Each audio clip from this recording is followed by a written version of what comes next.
Bab 400, Kedatangan Kaisar Naga. Armada Batu Suci dan Black Raven mengelilingi masing-masing setengah dari medan perang. Mereka berada di tingkat 1 waspada. Meriam yang tak terhitung jumlahnya diarahkan ke kedua sisi pertempuran. Sifatnya menatap pertempuran dan waspada selama ini. Konflik pihak ketiga yang terjadi di perbatasan selalu sulit untuk diatasi, karena menjaga perbatasan adalah tanggung jawab tentara penjaga. Pertama, campur tangan secara membabi buta tidak akan memberikan jasa apapun. Karena tidak akan bertahan melawan musuh, tidak akan ada hadiah untuk menang, tidak ada kompensasi untuk kerusakan, dan konsekuensi yang sangat parah jika mereka kalah. Karena itu, ikut serta dalam pertempuran adalah pilihan terburuk. Sifatnya percaya bahwa, jika armadanya mengalami kerusakan karena keputusannya, royalti dari oposisi politiknya pasti akan menggunakan dia sebagai contoh untuk menyerang faksi politik tempat dia berada. Karena Batu Suci itu aristokrat dengan banyak faksi, sebagian besar tentara juga royalti. Tentu saja, akan ada oposisi politik yang memperhatikan apa yang dia lakukan. Untungnya, serangan dari induk Darkstar dan armada aliansi dikendalikan di dalam area. Selama situasinya tidak meningkat lebih jauh, sifatnya akan berterima kasih. Pada saat ini, seorang bawahan berkata dengan tergesa-gesa, "Komandan, benda besar mendekati medan perang. Streamlight ada di jalurnya, tolong beri perintah." Petik 2. Sifatnya terkejut. Dia melihat ke layar. Sebuah benda besar mendekat dengan kecepatan sangat tinggi, dan reaksi energinya menembus atap. Dia menyesuaikan sudut jendela kapal dan melihat ke atas, lalu dia melihat benda emas berbentuk elips bersinar di ruang angkasa, perlahan-lahan mendekat. Ukurannya puluhan kali lebih besar dari armada. Itu memang Pulau Naga Terapung dengan perisainya diaktifkan. Itu Pulau Naga Terapung. Apakah itu lewat? Sifatnya terkejut. Melihat Pulau Naga Terapung masih mendekat dan akan menabrak armadanya segera, sifatnya segera mengirim pesan ke Pulau Naga Terapung. Attention Floating Dragon, perhatian Floating Dragon. Aku pengawal perbatasan Batu Suci, komandan formasi ketiga Sifate. Pertempuran sedang berlangsung di depan, dan kami telah mengunci area ini, silakan berkeliling. Petik 2. Hanya 1 detik kemudian, Streamlight menerima balasan. Suara dingin Jenny terdengar, dan dia hanya mengucapkan 2 kata. Beri jalan. Warna kemarahan muncul di wajah Sifate. Ini adalah pertama kalinya dia bertemu dengan orang yang lewat. Tidak hanya mereka tidak ingin berkeliling, mereka bahkan ingin seluruh armada untuk pindah. Apapun itu, Naga Terapung memiliki hak untuk menjadi seperti ini, dan sifatnya tidak berani mengacaukannya. Naga mengambang sepertinya tidak akan berhenti sama sekali. Itu mendekati dalam garis lurus dan akan segera menabrak formasi armada Batu Suci. Wajah sifatnya mengerikan ketika dia mengepalkan giginya dan memberi perintah. Semua unit tersebar, hentikan kuncian dan berikan jalan kepada mereka. Petik 2. Batu Suci menyebar dengan tergesa-gesa dan menciptakan jalan. Floating Dragon melewati formasi dan dengan santai memasuki medan perang. Ini termasuk dalam gambar berita, dan nada Briner yang selalu mulus terhenti. Dia tertegun beberapa saat sebelum berkata perlahan, Seperti yang semua orang lihat, armada Batu Suci menyerah. Sepertinya negosiasi gagal. Rupanya, Naga Terapung tidak peduli dengan pertempuran di depan mereka. Kami tidak tahu apa yang akan terjadi selanjutnya. Petik 2. Para penonton terpesona oleh betapa dominannya Naga Terapung, tetapi tidak ada yang merasa bahwa Naga Terapung datang hanya untuk mengganggu. Pada saat ini, armada aliansi masih tidak dapat menembus pertahanan Darkstar. Mereka menghubungi tentara bayaran yang dikejar, tetapi mereka tidak bisa mengambilnya. Mereka hanya bisa menonton ketika saluran komunikasi menjadi sunyi satu demi satu. Anggota organisasi mereka ditangkap tepat di depan mereka, dan amarah dari hal itu diungkapkan secara langsung dalam kekuatan serangan armada aliansi. Dari hanya ingin berkeliling Darkstar di awal hingga sekarang dengan membunuh, itu semakin berdarah dari waktu ke waktu. Ledakan. Sebagian permukaan planet tiba-tiba menggembung. Tanah terbuka, dan pilar es besar keluar dan bangkit dari tanah. Goa dan rekan satu timnya kembali ke permukaan di pilar es. Jubah mage biru putihnya tertutup debu dan lubang, dan wajahnya tampak kelelahan. Dia dikejar oleh pasukan sampai dia tidak punya tempat untuk lari, jadi dia menyalurkan kekuatannya dan melepaskannya pada pukulan yang satu ini untuk akhirnya kembali ke permukaan. Melihat ke atas, pemandangan yang menakjubkan tercermin dalam matanya yang biru jernih. Di angkasa luar yang biru gelap, hampir hitam, banyak armada bertarung. Laser dan meriam yang tak terhitung jumlahnya seterang bintang. Di ketinggian yang lebih rendah, itu adalah armada Darkstar yang berputar-putar dan mengelilingi daerah itu. Mereka bergegas ke arahnya, mengaduk debu di jalan mereka dan memutar atmosfer dengan panas dari pendorong mereka. Belum ada yang menjemput kami. Sepertinya semua energi dikeluarkan dari tubuh Goa. Dia perlahan berlutut, dan tongkat sihirnya jatuh dari tangan putihnya ke tanah. Dia menatap, mengamati armada aliansi tak berdaya yang seharusnya menjadi penyelamat mereka. Warna keputusasaan melukis murid-muridnya. Tiga tentara besar itulah yang membuat mereka berjuang dan melawan karena mereka tahu akan ada armada yang datang untuk menyelamatkan. Semua orang sudah terlalu berharap. Namun, bala bantuan yang mereka tunggu begitu lama tidak bisa menyelamatkan mereka. Teman-teman mereka ditangkap satu demi satu. Ketangguhan terakhir mereka hilang. Siapa yang bisa menyelamatkan mereka dalam situasi ini? Melayang-layang kapal mengelilingi mereka. Goa dan rekan-rekan satu timnya di sampingnya menyerah dan melepaskan senjata mereka. Pada saat ini, Pulau Naga Terapung memasuki medan perang. Armada kedua belah pihak buru-buru minggir. Rasanya seperti tombol jeda telah ditekan untuk pertempuran sengit. Sarota terkejut. Kenapa masih ada gangguan? Bukankah Batu Suci dan Black Raven mengunci medan perang? Ini adalah Naga Terapung. Kedua belah pihak berhenti. Floating Dragon menjadi fokus semua orang. Semua orang, termasuk Darkstar, armada aliansi tentara bayaran, Batu Suci, dan Black Raven, menunggunya pergi secepat mungkin. Mereka bertarung dengan baik, dan tiba-tiba, seorang pejalan kaki muncul. Plus, itu adalah seseorang yang mereka tidak bisa mainkan. Bagaimana mereka akan terus berjuang?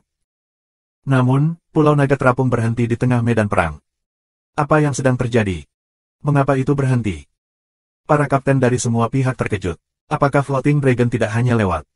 Mereka sudah pindah dan membersihkan jalannya, jadi mengapa itu tidak pergi? Kali ini, alarm yang sangat menusuk dipicu pada detektor setiap kapal perang.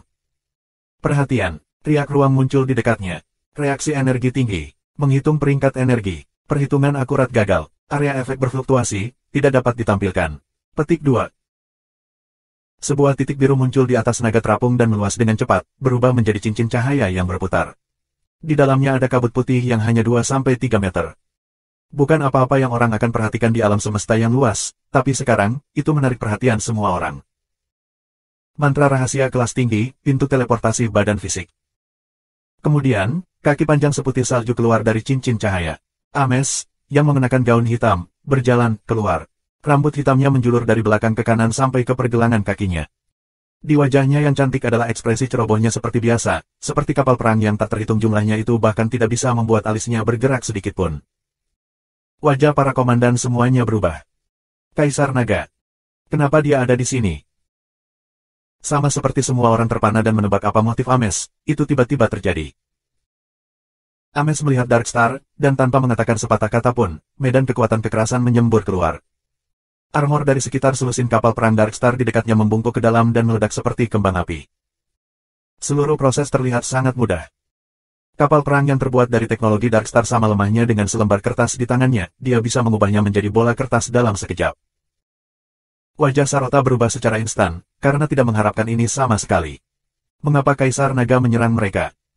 Semua orang terkejut. Sifatnya tiba-tiba menyadari dan berteriak, dia tidak lewat. Dia ingin membantu tentara bayaran. Petik 2. Armada aliansi tertegun, lalu menjadi sangat gembira. Semangat mereka tumbuh sangat pesat. Kaisar Naga menguatkan kita. Semuanya, serang. Petik 2. Panik akhirnya muncul di wajah Sarota. Para bawahan di sekelilingnya memandangnya dan dengan cemas menunggu dia memberi perintah. Info, beritahu semua orang untuk segera mundur.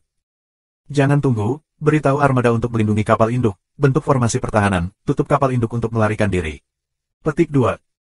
Nama Kaisar Naga berdampak seperti guntur. Ketika mereka bertemu Ames, segala sesuatu tentang misi itu terlempar keluar dari kepalanya. Sarota hanya punya satu pikiran sekarang, meminimalkan kerusakan dan lari seumur hidup mereka. Begitu dia memberikan perintah, dia meninggalkan ruang komandan dan berlari ke sebuah pot pelarian. Armada Darkstar memontrak formasi mereka, membentuk formasi perisai dan melindungi induk seperti dinding, menghalangi api fokus dari armada aliansi. Di balik lapisan dan lapisan perlindungan, bagian luar kapal induk mulai memudar. Itu mulai menjadi tersembunyi dan mundur. Melihat ini, medan pasukan Ames berpegangan pada seluruh Pulau Naga Terapung, lalu membantingnya. Pulau Naga Terapung yang ditutupi perisai emas seperti meteor energi tinggi. Kapal perang Darkstar seperti kacang kecil di depannya. Formasi pertahanan langsung hancur. Pulau Naga Terapung menghantam induk, melepaskan percikan api yang membakar pada perisai, dan sebagian kecil dari seluruh induk hancur berantakan. Pulau Naga Terapung adalah wilayah, istana, dan senjata Ames. Semua orang di tempat itu bingung. Brimner membuka mulutnya lebar-lebar dan tidak bisa berkata-kata. Dia seharusnya melaporkan situasinya, tetapi tidak ada yang menyalahkannya. Setiap orang yang menonton ini memiliki ekspresi yang sama dengannya. Nama Ames dikenal di seluruh satelit Star Ring, tetapi saat-saat dia menunjukkan kekuatan penghancurnya sangat sedikit. Dampak melihat kekuatan luar biasa seperti itu dengan mata sendiri adalah seperti palu yang mengetuk hati mereka. Kaisar Naga telah tiba. Ledakan. Potongan-potongan pesawat ruang angkasa jatuh ke atmosfer planet ini, menyala dari gesekan udara, seperti meteor api yang turun dari langit. Bahkan tanpa perintah retret Sarota, pukulan Sale Ames telah menghancurkan pola pikir Darkstar. Dengan kekuatan destruktif seperti ini, menghancurkan armada induk akan menjadi sepotong kue. Pesawat ruang angkasa lainnya menyerah induk dan menyebar untuk melarikan diri. Semua jenis pesawat ruang angkasa melarikan diri dari planet ini dan kapal induk satu demi satu, melayang-layang di kapal, menjaga kapal, melarikan diri dari pot, dan lain-lain. Pesawat ruang angkasa yang lebih kecil sebagian besar di depan, dan di belakang adalah kapal perang yang lebih besar. Baju besi tebal awalnya merupakan sumber keamanan bagi orang-orang di kapal, tapi sekarang itu adalah kerugian yang paling mereka benci. Armada aliansi tidak menghentikan serangan mereka. Kapal perang yang tertinggal di belakang dihancurkan satu demi satu, berakhir dengan ledakan singkat. Udara di dalam kabin terbakar dengan sangat cepat, dan bagian-bagian yang hancur menjadi sampah luar angkasa. Ames hanya benar-benar menyerang 2 kali, dan itu benar-benar mengalahkan formasi induk Darkstar. Sasarannya hanyalah keibuan yang paling mencolok. Setelah dia melanggar peran ibu, dia terlalu malas untuk menyerang lagi. Kamu membaca di Beox Novel, Om terima kasih. Kapal induk itu jatuh ke tanah seperti meteor logam besar. Ketika gaya gravitasi berubah menjadi kecepatan, dampak yang ditimbulkannya menjadi lebih mengerikan, dan suara yang menembus udara menjadi lebih tajam. Menengadah ke langit dari tanah, rasanya seperti langit yang jatuh. Hong! Seperti meteor yang mendarat di bintang, induk itu menciptakan kawah besar. Retakan menyebar ke segala arah selama puluhan kilometer. Gelombang kejut yang diciptakannya menimbulkan debu yang menutupi langit. Dunia bergetar seperti gempa bumi. Bahkan Goa dan yang lainnya yang berada ribuan kilometer jauhnya merasakan dampaknya, dan dunia di mata mereka gemetar. Seluruh induk disuntikkan ke permukaan planet, dan permukaan serta ruang bawah tanah runtuh. Orang-orang bergegas keluar. Dong, dong. Bola mobil terbang keluar dari celah bumi melawan hujan batu, lalu berhenti di permukaan planet. Pintu palka terbuka, dan Han Xiao melompat keluar, menyeka debu di wajahnya, dan mendongak. Indah. Untungnya, naga terapung cukup keras dan tidak jatuh bersama-sama, atau planet ini pasti akan meledak. Petik 2. Pasukan Darkstar mengerutkan telah mundur lama. Gelombang telah berbalik, dan Darkstar menjadi yang melarikan diri dengan armada aliansi mengejar di belakang. Banyak pesawat ruang angkasa Darkstar semakin dekat dengan armada Holystone dan Black Raven. Jika mereka ingin melarikan diri, mereka harus melalui pembentukan pasukan perbatasan kedua peradaban ini. Sifatnya berada dalam dilema. Pada saat ini, pasukan Black Raven di sisi lain menembaki pesawat ruang angkasa Darkstar yang melarikan diri tanpa ragu-ragu. Sifatnya melihat ini dan tidak ingin ketinggalan, jadi dia segera memesan. Bidiklah di Darkstar, tembak. Kedatangan Kaisar Naga telah mengubah sikapnya. Dia awalnya ingin mengendalikan situasi dan tidak main-main dengan kedua belah pihak, tapi itu bukan tidak mungkin lagi. Jika mereka menyerahkan pengepungan dan dengan sengaja membiarkan Darkstar pergi, apa yang akan dipikirkan Kaisar Naga? Darkstar adalah musuh yang akan dia serang secara pribadi. Jika mereka membiarkan Darkstar pergi, bukankah itu berarti mereka melawan Kaisar Naga? Darkstar memang merepotkan untuk dihadapi, tetapi Ames adalah seseorang yang tidak boleh dipermainkan lagi. Armada Darkstar ini sudah melarikan diri dan tidak dapat membentuk serangan balik terorganisir. Holystone dan Black Raven setidaknya punya nyali untuk menyerang seseorang yang tidak bisa melawan. Dengan serangan dari depan dan belakang, itu seperti menangkap ikan yang melarikan diri. Pesawat ruang angkasa Darkstar meledak satu demi satu. Selusin atau lebih pesawat ruang angkasa tentara bayaran mendarat, dan tim tentara bayaran berjalan keluar, memasuki apa yang tersisa dari kapal induk, dan menyelamatkan kawan-kawan mereka. Karena kapal induk itu jatuh bukannya meledak, masih ada kemungkinan Cerleni dan tentara bayaran yang ditangkap lainnya masih hidup. Ancaman itu diatasi. Para tentara bayaran yang tidak ditangkap mengumpulkan dan menyelamatkan tawanan. Untungnya, kapal induk itu cukup tangguh, dan bahkan memiliki konstruksi interior yang tahan guncangan, meskipun mereka jatuh dengan sangat kasar, kebanyakan dari mereka masih hidup. Prajurit Darkstar tidak terkecuali, dan beberapa dari mereka juga hidup. Perlawanan mereka tidak membuahkan hasil, dan mereka semua ditangkap. Sarota tidak berhasil lolos dan berada di antara mereka juga. Dia diikat dengan bawahannya, wajahnya dipenuhi dengan keputusasaan. Situasi sudah diputuskan. Armada aliansi mendarat satu demi satu, dan ribuan tentara bayaran dari berbagai ras berjalan keluar dari pesawat ruang angkasa. Mereka semua berasal dari kelompok tentara bayaran yang terkenal dari Sateret Starling. Jika tentara akan dibagi menjadi 3 tingkat, rendah, sedang, dan tinggi, kekuatan dan ukuran bintang hitam Han Xiao hanya akan menjadi milik tingkat menengah rendah, 3 pasukan besar akan menjadi milik tingkat tinggi, dan mitra lainnya setidaknya sekitar tingkat menengah tinggi. Satu wakil komandan angkatan darat tiba dari masing-masing pasukan, semuanya super sekelas A. Pada saat ini, pertempuran di atas akhirnya berakhir, dan kapal perintah Batu Suci dan Black Raven berhenti di atas planet ini. Pasangan mata yang tak terhitung jumlahnya menatap Kaisar Naga, yang mengendalikan medan kekuatannya dan perlahan-lahan mendarat di tepi kerumunan. Suara itu tiba-tiba berhenti. Puluhan ribu orang berpaling untuk melihat Ames secara bersamaan. Tentara bayaran yang terkenal ini sedikit menundukkan kepala mereka, mengungkapkan rasa hormat mereka terhadap Kaisar Naga. Sebagai wakil, ketiga wakil komandan angkatan darat berjalan dengan cepat dan menyambut Ames bersama dengan cara yang sangat hormat. Dulu ketika Ames membutuhkan tentara bayaran, mereka selalu membantu secara gratis, sehingga mereka memiliki semacam koneksi. Mereka berpikir bahwa tindakan mereka telah menggerakkan Kaisar Naga dan bahwa Ames datang untuk membantu karena mereka. Kelompok tentara bayaran di samping berpikir seperti ini juga dan semua sangat cemburu. Bahkan Ames harus menghadapi 3 pasukan besar, pengaruhnya benar-benar semakin kuat. Terima kasih banyak atas bantuan kamu. Tanpa kamu, anggota kami tidak akan pernah bisa melarikan diri. Petik 2. Mereka bertiga mengekspresikan terima kasih dengan wajah serius, tetapi Ames bahkan tidak melihat mereka. Dia melewati mereka bertiga tanpa berhenti. Semua orang terpana sejenak, dan mata mereka mengikuti Ames. Ames berhenti di depan Han Xiao dan yang lainnya dan berkata, "Kamu baik-baik saja. Sepertinya aku tiba tepat waktu." Petik 2. Hanya gratis setelah 3 hari, kamu benar-benar sibuk. Han Xiao menyipitkan matanya. Belum lama sejak dia bergabung dengan faksi Naga Terapung, sehingga kesan Ames tentang dirinya tidak kuat, dan sekarang adalah kesempatan yang baik untuk memiliki lebih banyak komunikasi dengan Ames. Sangat bermanfaat memiliki hubungan yang baik dengan salah satu orang terkuat di cincin bintang hancur. Ames tidak mengenal Han Xiao dengan baik, tetapi mekanik agung Han mengenalnya dengan sangat baik. Kepribadiannya biasa saja dan santai, jadi dia tidak harus terlalu formal ketika berbicara dengannya. Meskipun dia sementara menjadi bawahannya, dia tidak harus bertindak rendah di depannya. Lebih jauh, dia agak jelas tentang apa yang disukai dan tidak disukai Ames, sangat mudah untuk melakukan percakapan. Mereka mengobrol bola-balik dengan sangat cepat. Yang lainnya diabaikan. Suasana itu sunyi senyap, dan sepasang mata yang tak terhitung penuh dengan keterkejutan menatap kedua orang ini mengobrol santai. 3 wakil komandan angkatan darat berbalik dengan kaku dengan canggung di wajah mereka. Mereka salah paham. Dari tindakan Ames, dia jelas tidak datang untuk mereka tetapi dipanggil ke sini oleh tentara bayaran orang asing ini. Apakah dia juga salah satu tentara bayaran yang dikejar? Kenapa dia begitu dekat dengan Kaisar Naga? Petik 2. Siapa namanya? Bintang Hitam. Belum pernah mendengar nama ini sebelumnya. Petik 2. Apa hubungannya dengan Kaisar Naga? Anggota semua kelompok tentara bayaran terkejut, dan mereka bertanya-tanya tentang sejarah Han Xiao. Nama Black Star segera terdengar oleh semua orang di tempat kejadian. Setelah mendengar bahwa Han Xiao adalah anggota Naga Terapung, cara semua orang memandangnya berubah. Organisasi di bawah Kaisar Naga lebih unggul daripada kebanyakan, dan Kaisar Naga bersedia berusaha sekuat tenaga untuk menyelamatkan bawahannya. Ukuran Black Star tidak besar sendiri, tetapi latar belakangnya terlalu kuat. Itu sama baiknya dengan perwakilan Kaisar Naga di luar Naga Apung, jadi tidak ada yang berani meremehkan mereka. Black Star segera ditambahkan ke daftar orang-orang yang tidak dipusingkan.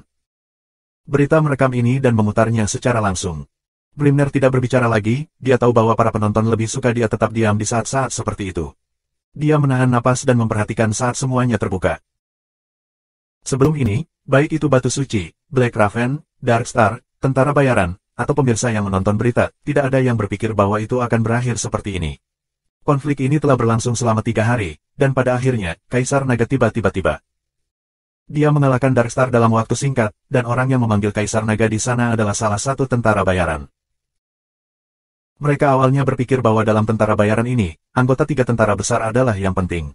Mereka secara tidak sadar mengabaikan Black Star Mercenary Group, yang tidak terlalu dikenal. Mereka mengira bahwa armada aliansi adalah penguat terbesar, tetapi mereka tidak pernah mengharapkan kelompok tentara bayaran kecil ini untuk meminta bantuan yang bahkan lebih kuat daripada 3 tentara besar. Di dalam Streamlight, mata sifatnya terbuka begitu lebar sehingga hampir putus. Jika tidak ada yang lain, aku akan pergi. Jangan lupa, bantu aku bertanya-tanya tentang guru aku. Petik 2. Setelah mengalahkan Dark Star dan menyelamatkan mereka, Ames terbang ke langit, kembali ke Pulau Naga Terapung, dan pergi. Begitu Ames pergi, suasana tegang akhirnya menjadi lebih santai. Banyak orang akhirnya menghembuskan napas. Keberadaan Kaisar Naga terlalu mengerikan, dan mereka tidak berani bertindak santai. Pada saat ini, 3 wakil komandan Angkatan Darat mendekati Han Xiao bersama-sama, mewakili pasukan mereka dan menunjukkan keramahan mereka. Mereka bukan satu-satunya, kelompok tentara bayaran besar lainnya yang awalnya mengabaikan Han Xiao juga mengirim perwakilan untuk menyatakan keinginan mereka untuk bekerja sama. Dalam waktu singkat, sekitar 100 orang berkumpul di sekitar Han Xiao, semua komandan atau wakil komandan. Ini karena Ames, aku mendapat manfaat dari pengaruhnya. Tentara bayaran ini ingin bekerja bersamaku, bukan karena kekuatanku, tetapi karena aku anggota naga terapung. Ini adalah keuntungan berada di fraksi Ames. Dia mengungkapkan latar belakangnya dan membuat nama untuk dirinya sendiri. Selain itu, dengan perlindungan dari Kaisar Naga, bahkan Darkstar tidak akan berani mengacaukannya dengan mudah. Mekanik hebat Han tidak pernah keberatan mengambil manfaat dari pengaruh orang lain, dia hanya peduli tentang efek yang akan ditimbulkannya. Keuntungannya sangat jelas, tetapi ada juga kerugiannya. Pertama, namanya tumbuh terlalu cepat, tidak lagi sesuai dengan kekuatannya. Kedua, nama Kaisar Naga akan menutupi nama Black Star, yang akan mempengaruhi pertumbuhannya di masa depan. Tidak menguntungkan untuk membuat nama untuk dirinya sendiri jika dia terus menggunakan nama naga terapung, dan efek ini akan bertahan cukup lama. Memiliki latar belakang jelas bagus, tetapi bagi Han Xiao, yang ingin memiliki faksi sendiri, latar belakang yang terlalu terkenal adalah rantai tidak langsung. Namun, karena Black Star sudah lama tidak diciptakan, pro pasti lebih besar daripada yang kontra. Selanjutnya, Kaisar Naga telah membantunya sekali, dan sebagai imbalannya, Han Xiao tidak keberatan membantunya melakukan beberapa hal. Tidak lama kemudian, puluhan nomor komunikasi ditambahkan ke komunikator Han Xiao, semua bagian industri. Hanya kelompok tentara bayaran besar di tingkat 3 pasukan besar yang memiliki tingkat koneksi ini. Saat ini, pemberitahuan muncul di antarmuka. Misi selesai. Garis bawah. Lari, selesai. Peringkat misi, B. Kamu telah menerima 1.200.000 pengalaman. Kamu telah menerima plus 3 renon. Garis bawah. Dia telah bertahan selama 3 hari, sehingga peringkatnya adalah 2 kelas lebih tinggi dari kelas terendah, dan hadiahnya telah meningkat secara signifikan. Han Xiao berpikir itu cukup baik, tidak terlalu banyak tetapi juga tidak sedikit. Dalam kasus para pemain, beberapa dari mereka yang bertahan sampai misi selesai semua sangat gembira. Mengikuti Black Phantom selalu bermanfaat. Ini hampir menjadi aturan di benak mereka. Mereka menerima 1.200.000 pengalaman hanya dari satu misi, dan mereka hampir tidak tahu apa yang harus dilakukan dengan jumlah keterlaluan pengalaman ini. Yang sukses hanya sedikit, karena sebagian besar pemain gagal misi, sekarang hijau karena iri. Han Xiao menelusuri melalui antarmuka. Dia membuka antarmuka NPC dan melihat sesuatu yang baru. Matanya berbinar. Ini, penjara bawah tanah baru. Saat Han Xiao memasuki antarmuka Dungeon Creating, ada opsi baru di bawah Six Nations and Criminal Organization. Garis bawah. Warfare, kekuatan Kaisar Naga. Garis bawah. Han Xiao mencobanya karena penasaran. Dia menyadari bahwa ini adalah jenis penjara bawah tanah yang berbeda, tidak diciptakan oleh jalan cerita utama. Six Nations dan Criminal Organization adalah seri, dan bagian-bagiannya dapat dicegat untuk membuat beberapa kristal bawah tanah. Dalam kasus penjara bawah tanah baru, itu diperbaiki. Itu hanya bisa membuat adegan selama 3 hari dari pengejaran Darkstar hingga kedatangan Ames. Itu adalah ruang bawah tanah yang diperbaiki. Hanya acara besar yang membuat ruang bawah tanah seri. Persyaratan untuk penjara perang harus cukup fleksibel. Karena namanya terkait dengan Ames, mungkin itu karena dia memiliki karakteristik legendaris, dan itu meningkatkan pengaruh acara, Han Xiao menebak. Cara organisasi kriminal terjadi kembali di versi 1.0 dan bisa membuat penjara bawah tanah 60 latas Latvia paling banyak. Kekuatan naga kaisar pasti paling tidak akan cocok dengan versi 2.0. Han Xiao tidak memasuki ruang bawah tanah, jadi dia tidak bisa memeriksa detail ruang bawah tanah. Namun, dari pengalamannya, dia tahu bahwa penjara bawah tanah baru ini akan menjadi perjalanan yang menyakitkan bagi para pemain 60 latas Latvia ini. Sederhananya, para pemain tidak mencapai persyaratan terendah untuk menantang ruang bawah tanah baru. Perbedaannya setidaknya satu versi. Kamu membaca di Beox Novel, Ceom terima kasih. Meskipun tidak ada manfaat fisik saat ini, itu akan membuat para pemain merasakan kesegaran. Ini adalah ruang bawah tanah pertama yang melebihi batas versi. Setelah membiarkan S-Reporter Bun Hit Dog menambahkan beberapa materi ke dalamnya, itu harus mengumpulkan beberapa popularitas.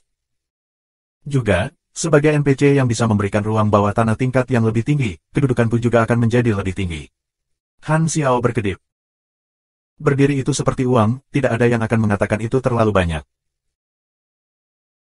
Setelah memberitahu Han Xiao tentang niat mereka untuk bekerja bersama, puluhan komandan berjalan ke samping dan memerintahkan kawan-kawan mereka untuk membersihkan medan perang. Permukaan planet ini hancur. Para tentara bayaran mendaur ulang bagian-bagian dari kapal induk. Han Xiao punya waktu luang, jadi dia membawa anggota Black Star ke samping. Dia tidak perlu khawatir dengan para pemain. Luka saudara-saudara Volga dibalut. Maple Moon memiliki subkelas apoteker, jadi dia dihitung sebagai setengah dokter. Dia memegang alat-alatnya dan membantu Herlus mengobati lukanya. Herlus sedang duduk di atas batu, dan bahu kirinya kosong. Bagian yang rusak terasa seperti kayu terbakar ketika disentuh. Dia mengepalkan giginya dan menahan rasa sakit saat butiran-butiran besar keringat bergulir di dahinya. Han Xiao melihat luka itu, mengerutkan kening, dan berkata, tulang dan dagingnya tidak baik. Sungguh sial bertemu ember. Petik 2. Aku tahu hari ini akan datang, tetapi aku tidak pernah menyangka akan datang begitu cepat. Herlus memaksakan senyum pahit. Banyak prajurit Sunil dinonaktifkan. Dia telah mengeraskan tekadnya sejak lama, hanya saja ketika itu benar-benar terjadi, dia masih tidak bisa mengendalikan kesedihan dan rasa sakit di hatinya. Han Xiao menghibur dan berkata, Old Herlus, kamu tidak perlu terlalu pesimis tentang hal itu. Banyak peradaban maju memiliki teknologi untuk menyembuhkan anggota badan yang patah, seperti pot inkubasi, perbaikan nanoteknologi, atau supers dengan kekuatan penyembuhan. Benar, tentang itu, aku tahu sepasang saudara perempuan yang bahkan dapat menyelamatkan seseorang setelah kematian, belum lagi kehilangan anggota tubuh.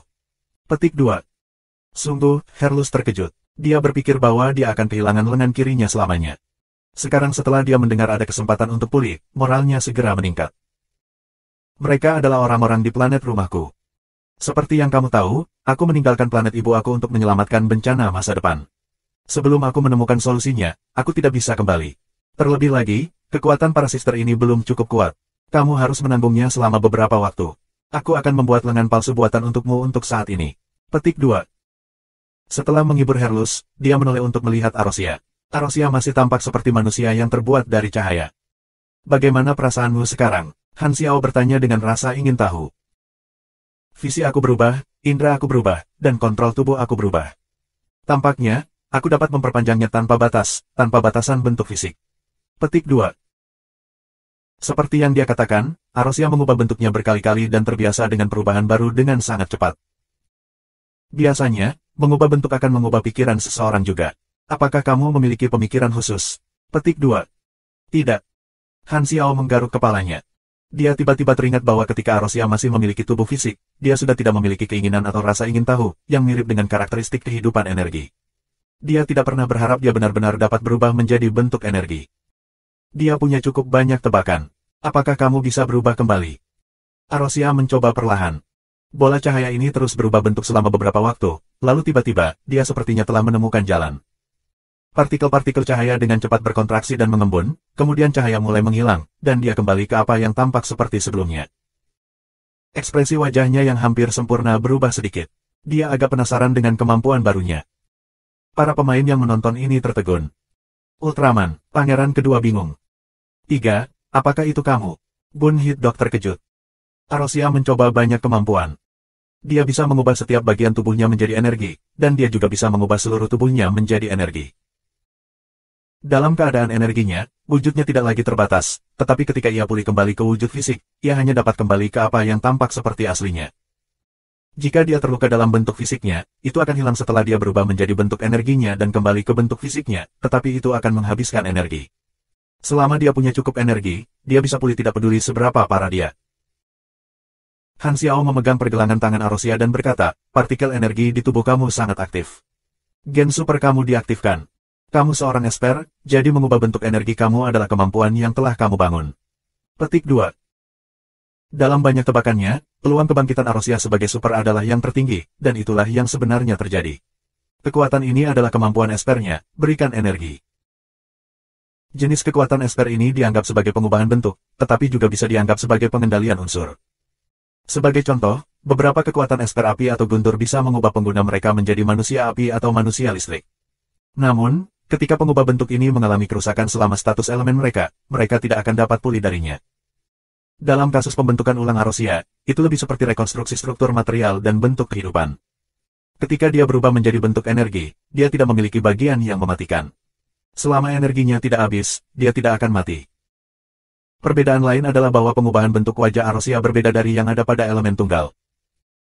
Meskipun sepertinya dia berubah menjadi energi cahaya, ketika dia mengirim energi ke inti energi karbol, itu secara otomatis berubah menjadi energi listrik yang kompatibel. Ini berarti bentuk energinya bisa berubah. Han Xiao berpengetahuan luas, jadi dia menyadari potensi Arosia dengan sangat cepat. Ini adalah baterai berjalan dan sumber energi universal. Mampu mengubah properti energi berarti ada kesempatan baginya untuk berubah menjadi energi tingkat sangat tinggi, seperti energi partikel atau energi psionik. Adapun kekuatan, jangkauan, batas energi, dan hal-hal lain, ini akan mengharuskannya untuk melatih kekuatannya untuk meningkat. Begitu Arosia terbangun, titik awalnya mendekati kelas C, dan potensi kekuatannya sangat tinggi. Sebagian alasannya adalah karena darahnya mengandung energi, dan dia mengaktifkan sebagian kecil darinya. Kamu super sekarang. Meskipun Herlus dan aku bukan espers, kami masih bisa membimbing kamu tentang cara menggunakan energi kamu. Dengan potensi kamu, kekuatan kamu akan meningkat dengan sangat cepat, kata Han Xiao.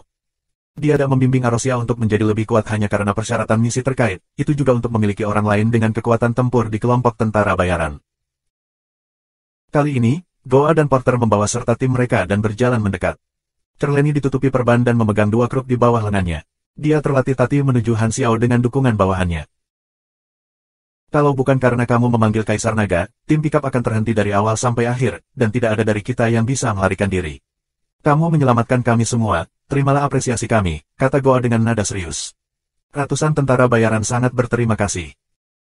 Ketika armada aliansi terhenti, dia sudah kehilangan semua harapan, tetapi Kaisar Naga telah muncul dan benar-benar membalik meja. Dukungan yang Han Xiao panggil adalah kuncinya.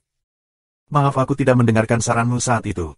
Itu sebabnya aku ditangkap oleh Darkstar. Mereka menyiksa aku untuk waktu yang sangat lama dan bertanya apakah aku telah melihat manik-manik. Sangat aneh. Jika kita tidak diselamatkan, kita pasti akan terbunuh, kata Cerleni dengan malu. Dia ingin meletakkan tongkat ketiak, mengabaikan puluhan patah tulang di tubuhnya, dan memegang tangan Han Xiao untuk menyatakan penghargaannya tetapi dihentikan oleh Han Xiao. Han Xiao mengukurnya dan memujinya. Darkstar sangat menyiksamu, tetapi kamu bertahan, kerja bagus. Maksudmu luka-luka ini? Cerleni menatap perban di sekujur tubuhnya dan berkata, kamu salah paham, ini dari kecelakaan induk. Mata Han Xiao berkedut, tak mampu berkata-kata. Ngomong-ngomong, tentang itu, Goa mencegat dan menunjuk ke langit. Karena armada batu suci mengirim pesan palsu, itu sebabnya kamu ditangkap. Apa yang kamu rencanakan? Kamu mengingatkanku, mereka hampir membuatku terbunuh. Kemarahan muncul di wajah Cerleni. Dia menoleh ke bawahannya dan berteriak, hubungi mereka. Seorang tentara bayaran mengeluarkan komunikatornya dan mencoba menghubungi armada Holystone. Sisi lain menerima permintaan dengan sangat cepat, dan wajah Sifate muncul di layar. Sifate tahu bahwa keputusannya saat itu akan menyalahkan, tetapi dia tidak berpikir bahwa itu adalah keputusan yang buruk. Yang bisa dia katakan adalah bahwa dia membuat taruhan yang salah, jadi dia tidak punya pilihan selain berurusan dengan konsekuensinya. Setelah menerima permintaan komunikasi dari tentara bayaran, dia menyuruh operator untuk mengarahkannya segera. Dia siap untuk secara pribadi memberikan penjelasan dan berpura-pura tulus. Dia menyesuaikan bajunya dan memperkenalkan dirinya. Halo, aku Komandan Formasi Ketiga Batu Perbatasan Batu Suci Siwa. Sebelum dia selesai berkenalan, Cerleni berteriak pada komunikator, menggunakan bahasa setempat. Setelah diterjemahkan melalui penerjemah, mudah dipahami. Bodoh kamu. Han Xiao merasa jauh lebih hidup ketika dia mendengar itu. Mengutuk NPC tidak dibisukan, bagus. Cerleni mengutuk seperti senapan mesin. Kata-kata yang ia gunakan sangat deskriptif dan hidup, termasuk berbagai posisi. Kata benda tersebut mencakup leluhur, orang tua, istri, keturunan Sifate, dan sebagainya. Han Xiao senang mendengarkannya di samping, dia merasakan keakraban. Sifate tertegun oleh kutukan, dia bahkan tidak bisa menyela. Wajahnya hitam seperti bagian bawah pot, dan seluruh tubuhnya bergetar hebat. Aku adalah komandan tingkat tinggi peradaban Batu Suci. Selain bos aku dan istri aku, siapa yang berani mempermalukan aku seperti ini? Aku akan menanggungnya. Melihat Han Xiao di samping, Sifate menekan amarahnya. Kali ini, kita memiliki landasan moral yang rendah, jadi aku akan memberimu wajah. Wajah Porter dipenuhi dengan kejutan. Dia mengira dia cukup kasar, tetapi dia tidak pernah berharap Cerleni, yang biasanya sangat masuk akal, lebih pemarah dari dirinya. Setelah dia melampiaskan amarahnya, Cerleni beristirahat dan bertanya, mengapa kamu menjebak kami? Sifate tanpa ekspresi. Dia menjelaskan dengan nada yang sangat kaku, kamu salah paham. Kami memang ingin menjemput kamu, tetapi paket tidak dapat mengikuti perubahan. Darkstar membuat blokade, dan tidak ada kesempatan untuk menerobos. Itu sebabnya tim penjemputan tidak tiba di lokasi yang ditunjukkan tepat waktu. Ini kecelakaan. Petik 2. Ketika kami ingin menghubungi kamu setelah tiba di lokasi, tetapi kamu tidak menjawab sama sekali. Bagaimana kamu akan menjelaskan itu? Petik 2. Darkstar memaksa tim penjemputan kami kembali. Melihat situasinya tidak baik, kami tidak melawan mereka dan mundur terlebih dahulu. Kami awalnya ingin menghubungi kamu untuk mengubah lokasi pengambilan, tetapi Darkstar menggunakan pengganggu sinyal komunikasi jarak pendek pada kami dan memblokir komunikasi. Itu untuk tidak membiarkan kami memberitahu kamu tentang perubahan situasi. Kemudian, Darkstar menggunakan pesan ini untuk menangkap kamu. Tidak aneh bagi kamu untuk salah paham terhadap kami. Petik 2. Sifatnya menggambarkannya tanpa berkedip, seolah itu benar-benar terjadi, yang menunjukkan betapa berpengalamannya dia. Dengan posisinya, dia tidak perlu menjelaskan banyak hal kepada sekelompok tentara bayaran, tetapi Black Star adalah pengecualian, latar belakangnya terlalu kuat. Sifatnya hanya menjelaskan karena Han Xiao. Dia memalsukan ketulusannya dan berkata, kesalahan kami telah membuahkan hasil yang buruk. Aku sangat menyesal tentang itu. Apapun yang terjadi, aku telah menjelaskan kebenaran, dan berharap kamu bisa mengerti. Petik 2. Cerleni hendak mengatakan sesuatu, tetapi Han Xiao melangkah maju dan berbicara terlebih dahulu. Dia tersenyum dan berkata, jadi, itulah yang terjadi. Kami benar-benar salah paham dengan kamu. Ini adalah kesalahpahaman yang disebabkan oleh perbedaan intel. Tidak perlu meminta maaf, ini bukan salah kamu. Petik 2. Mata sifatnya berbinar-binar, dan dia berkata dengan nada yang sangat senang, sungguh luar biasa yang bisa kamu mengerti. Karena kesalahpahaman telah teratasi, aku tidak akan tinggal lebih lama lagi. Lakukan apapun yang kamu inginkan dengan orang-orang Darkstar ini. Ketika sifatnya menyelesaikan kalimatnya, armada batu suci mundur, dan Black Raven mundur dari sisi lain juga. Armada yang menutupi langit telah pergi, dan ruang luar planet ini menjadi kosong lagi. Kamu tidak benar-benar percaya itu, kan? Komandan Siwa sesuatu sedang mencari alasan, kata Cerleni. Han Xiao mengangkat bahu dan berkata, kebohongan yang tidak bisa dibuktikan, bagaimana aku bisa percaya? Goa berjalan maju dan menghela nafas. Jangan menyimpan dendam untuk itu. Meskipun kami tahu itu jelas alasan, kami tidak bisa melakukan apapun padanya. Lagi pula dia adalah komandan perbatasan batu suci. Petik 2. Faksi berbeda, dan saling menikam maju dan mundur sangat normal. Namun, tentara bayaran percaya bahwa perdamaian diperlukan untuk menghasilkan uang. Lawan mewakili peradaban besar yang sangat kuat, dan dia baru saja dipengaruhi oleh permainan yang teduh, itu tidak cukup untuk membuat mereka menjadi musuh. Pada saat yang sama, itu tidak layak dilakukan. Para petinggi dari berbagai pasukan pasti tidak akan setuju akan hal itu, dan mereka tidak bisa membalas dendam secara pribadi. Semua orang tahu apa yang sebenarnya, tetapi mereka tetap bertindak damai satu sama lain dan bertindak seolah-olah itu tidak terjadi. Mereka semua sangat kesal, tetapi mereka menghela napas dan melanjutkan. Han Xiao tersenyum dan tidak mengatakan apa-apa. Di permukaan, dia mundur selangkah, tetapi dia diam-diam menulis nama peradaban batu suci di buku catatannya. Dia tidak akan melupakannya begitu saja, kekerasan tidak cukup teknis dan tidak sepadan, karena kamu membuatku kotor, itu adil bagiku untuk melakukan hal yang sama. Ketika aku bebas, aku akan menemukan kesempatan untuk menculik tipe orang utama mereka. Tidak ada yang akan tahu, dan aku akan mendapatkan petugas baru, 2 burung dengan 1 batu. Han Xiao menggosok dagunya, dan seringnya jahat muncul di wajahnya. Jauh di Streamlight, sifatnya tiba-tiba merasakan dinginnya tulang punggungnya tepat saat dia bangga pada dirinya sendiri. Pembersihan untuk medan perang selesai. Bagian-bagian dan pecahan telah didaur ulang oleh tentara bayaran. Sarota dan beberapa anggota Darkstar lainnya diikat di satu tempat, dan beberapa wakil komandan pasukan mengepung para tawanan dan berdiskusi dengan tenang. Han Xiao berjalan mendekat dan bertanya, apakah ini semua tawanan? Semua pesawat ruang angkasa yang melarikan diri dihancurkan, jadi ini adalah satu-satunya yang hidup. Setelah melihat lebih dekat, Han Xiao menyadari bahwa ember bukan salah satu dari mereka, sepertinya dia meledak ketika berada di pesawat ruang angkasa, dia seharusnya mati. Dia merasa itu sangat disayangkan. Tidak mudah bertemu seseorang dengan karakteristik legendaris. Ditambah lagi, kekuatan orang itu dimentahkan olehnya. Jika dia bisa membunuh ember dengan tangannya sendiri, dia kemungkinan besar akan mendapatkan bakat molding. Ember telah mati di tangan orang lain, jadi Han Xiao tidak menerima hadiah darinya. Apa yang kamu rencanakan dengan mereka?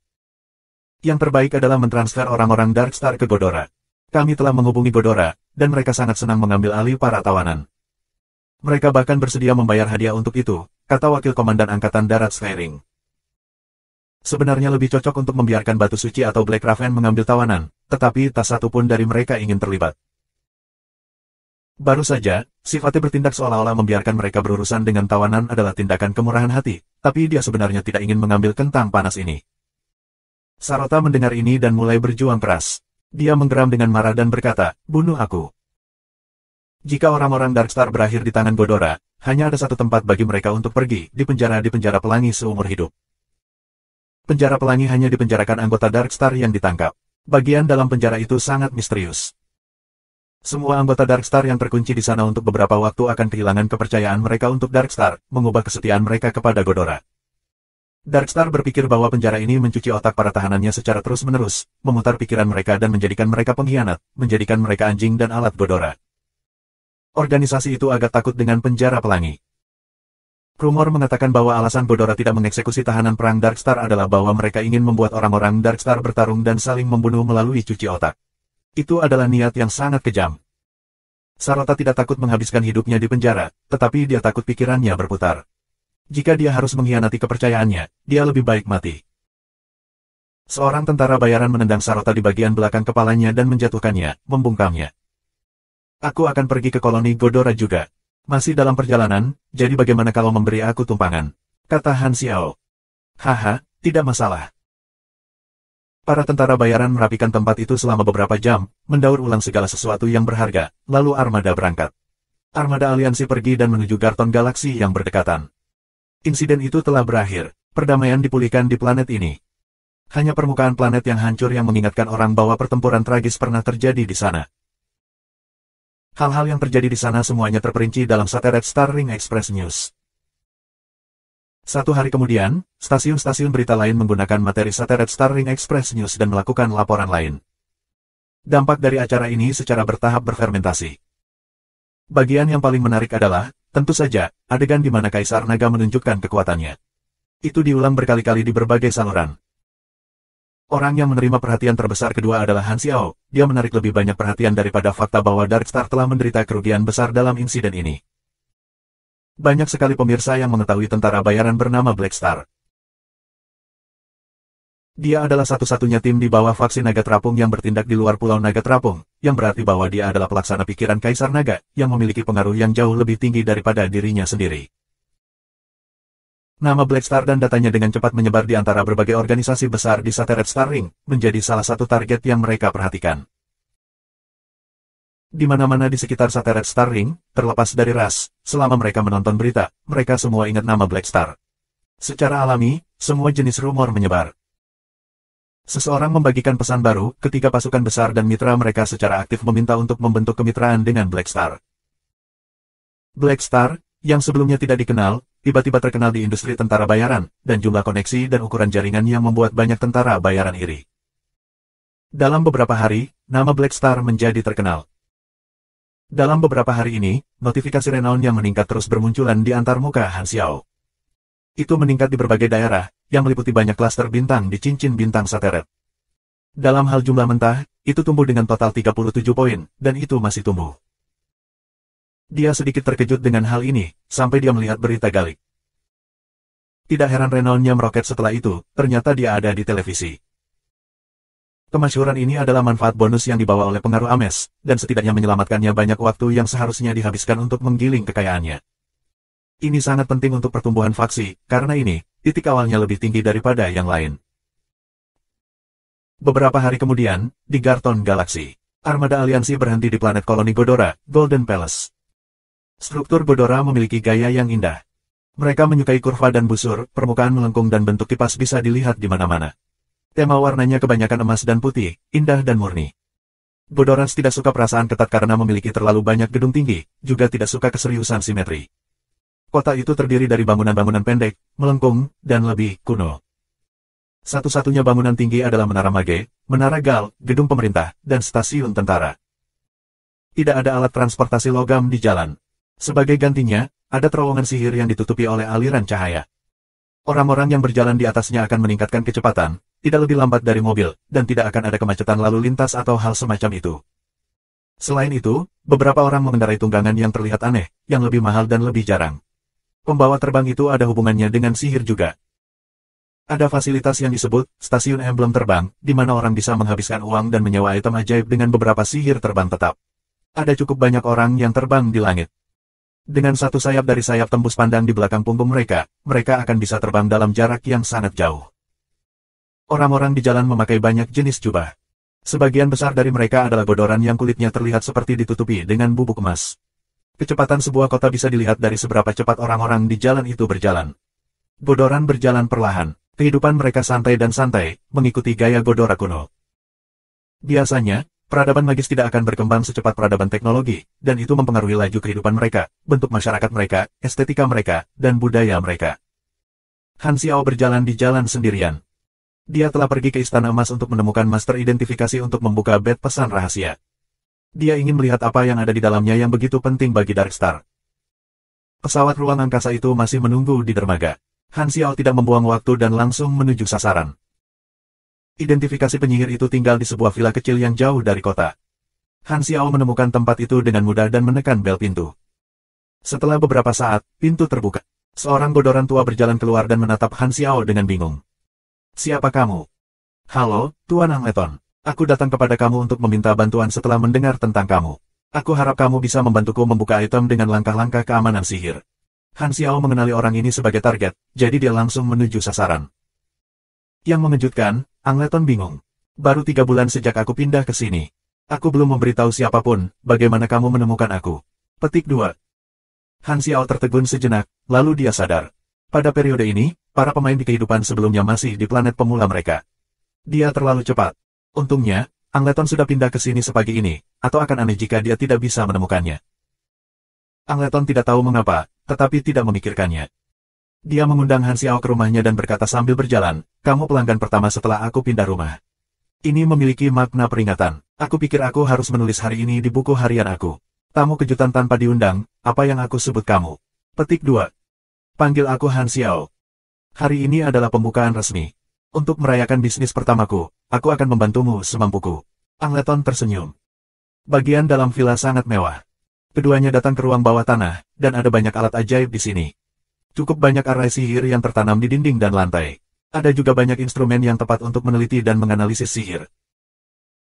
Setelah Han Xiao membayar biayanya, Angleton menempatkan bed pesan rahasia di dalam arai sihir analitis, membuka buku sihirnya yang tebal, dan mulai menyalurkan. Ding! Meterai bed pesan rahasia muncul di udara. Angleton mengenakan kacamata baca, menyipitkan matanya, dan mengamatinya. Dia menggambar garis sihir pada arai dari waktu ke waktu, menyelesaikannya sedikit demi sedikit, sama seperti membuka kunci. Kelas mage dan kelas mekanik dikenal sebagai kelas yang paling luas dan rumit. Ada banyak jenis mesin, mulai dari nanoteknologi hingga kapal perang, dari senjata nuklir hingga kanon psionik, dari teknologi internet hingga kecerdasan buatan. Itu sangat fleksibel dan kebanyakan tentang teknologi. Cabang-cabang kelas mage juga sangat rumit. Ada unsur, sihir rahasia, berkat, ruang waktu, manipulasi bentuk, pemanggilan, kutukan, dan sebagainya. Penyihir bisa belajar mantra dari beberapa cabang, itu tidak memiliki batasan. Mereka bisa menggunakan es dan api pada saat yang sama jika mereka mau. Seperti mekanika yang menghabiskan pengalaman untuk bertaruh pada cetak biru, mages juga harus menghabiskan pengalaman untuk mempelajari mantra. Selama mereka memiliki pengalaman yang cukup, mereka dapat belajar sebanyak yang mereka inginkan. Namun, untuk pemain, ada perbedaan di antara keduanya. Bagi seorang mage untuk mempelajari mantra, mantra itu dibagi menjadi tahap yang berbeda. Misalnya, mempelajari Fire Blast membutuhkan 3 tahap, dan setiap tahap membutuhkan pengalaman. Semakin tinggi panggung, semakin banyak biayanya. Jika tahap tertentu gagal, seseorang harus menggunakan pengalaman dan mencoba mempelajari tahap itu lagi. Ketika semua tahap selesai, mage akan secara resmi dapat menggunakan mantra itu, artinya, mage akan mendapatkan kemampuan baru. Tingkat keberhasilan mantra belajar tergantung pada inteligensi dan mistik. Semakin tinggi tingkat mantra, semakin banyak tahapan yang dimilikinya. Itu juga sangat memakan pengalaman. Relatif lebih mudah bagi penyihir tingkat tinggi untuk mempelajari mantra tingkat rendah, dan akan sangat sulit sebaliknya. Plus, mantra tingkat tinggi biasanya memiliki prasyarat, seperti mempelajari mantra tingkat rendah tertentu atau atribut yang mencapai nilai tertentu. Perbedaan antara cabang mantra seperti perbedaan antara jenis mesin, yang merupakan perbedaan dalam pilihan kemampuan. Dalam hal fokus kelas, kelas mekanik memiliki Canon Master, Mechanical Pugilis, Mekanik, dan sebagainya. Kelas mage juga memiliki fokus yang berbeda. Perbedaan kelas di kelas mekanik diputuskan sesudahnya, tetapi dalam kasus kelas mage, diputuskan sebelumnya. Metode kebangkitan menentukan jalan mereka. Metode pertama adalah membangkitkan gen super dari seorang mage secara normal, orang-orang yang dilahirkan dengan kekuatan sihir atau mereka yang dapat mengaktifkan kekuatan sihir mereka melalui meditasi akan menjadi mage resmi. Ini adalah yang berbakat. Metode kedua adalah bagi mereka yang tidak bisa mengaktifkan kekuatan sihir atau bahkan tidak memiliki bakat mage sama sekali. Melalui penanaman sirkuit sihir di tubuh mereka, ada kesempatan untuk menghasilkan kekuatan sihir, memberikan mereka kualifikasi untuk menjadi seorang mage. Ini mirip dengan kelas Esper, di mana beberapa Espers dapat membangunkan diri sendiri dan beberapa membutuhkan Jin Awakening Elixir. Sirkuit sihir yang ditanam ke dalam tubuh mereka adalah sumber kekuatan sihir, dibutuhkan peningkatan dan penguatan yang berkelanjutan. Perbedaan terbesar antara penyihir sirkuit dan penyihir berbakat adalah bahwa penyihir sirkuit tidak dapat mempelajari semua mantra, karena sirkuit biasanya memiliki kecenderungan tertentu. Mereka hanya bisa menjadi mage khusus, karena yayasan tidak dapat diubah setelah ditanam, jadi hanya ada satu kesempatan untuk memilih sirkuit. Tentu saja, seperti kata pepatah, mengetahui satu hal dengan sangat baik lebih baik daripada mengetahui banyak hal sedikit. Penyihir khusus tidak lemah. Sebaliknya, mereka adalah mayoritas. Bagaimanapun, energi seseorang terbatas, jadi lebih baik untuk fokus pada satu daripada tidak fokus pada segalanya. Bahkan, ada beberapa penyihir berbakat yang menanam sirkuit di dalam diri mereka dan menjadi penyihir khusus sesudahnya. Karena sirkuit setara dengan peningkatan pada jenis sihir tertentu itu berarti melepaskan semua kemampuan dengan imbalan kekuatan mantra yang kuat. Goa, misalnya, adalah seorang mage khusus, seorang ice mage murni.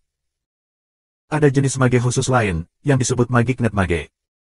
Kekuatan sihir mereka bukan milik mereka sendiri, melainkan, dipinjam, melalui agama, doa, upacara, dan segala macam metode aneh untuk bersentuhan dengan entitas ajaib dari dimensi lain, biasanya dengan penampilan yang tak terkatakan.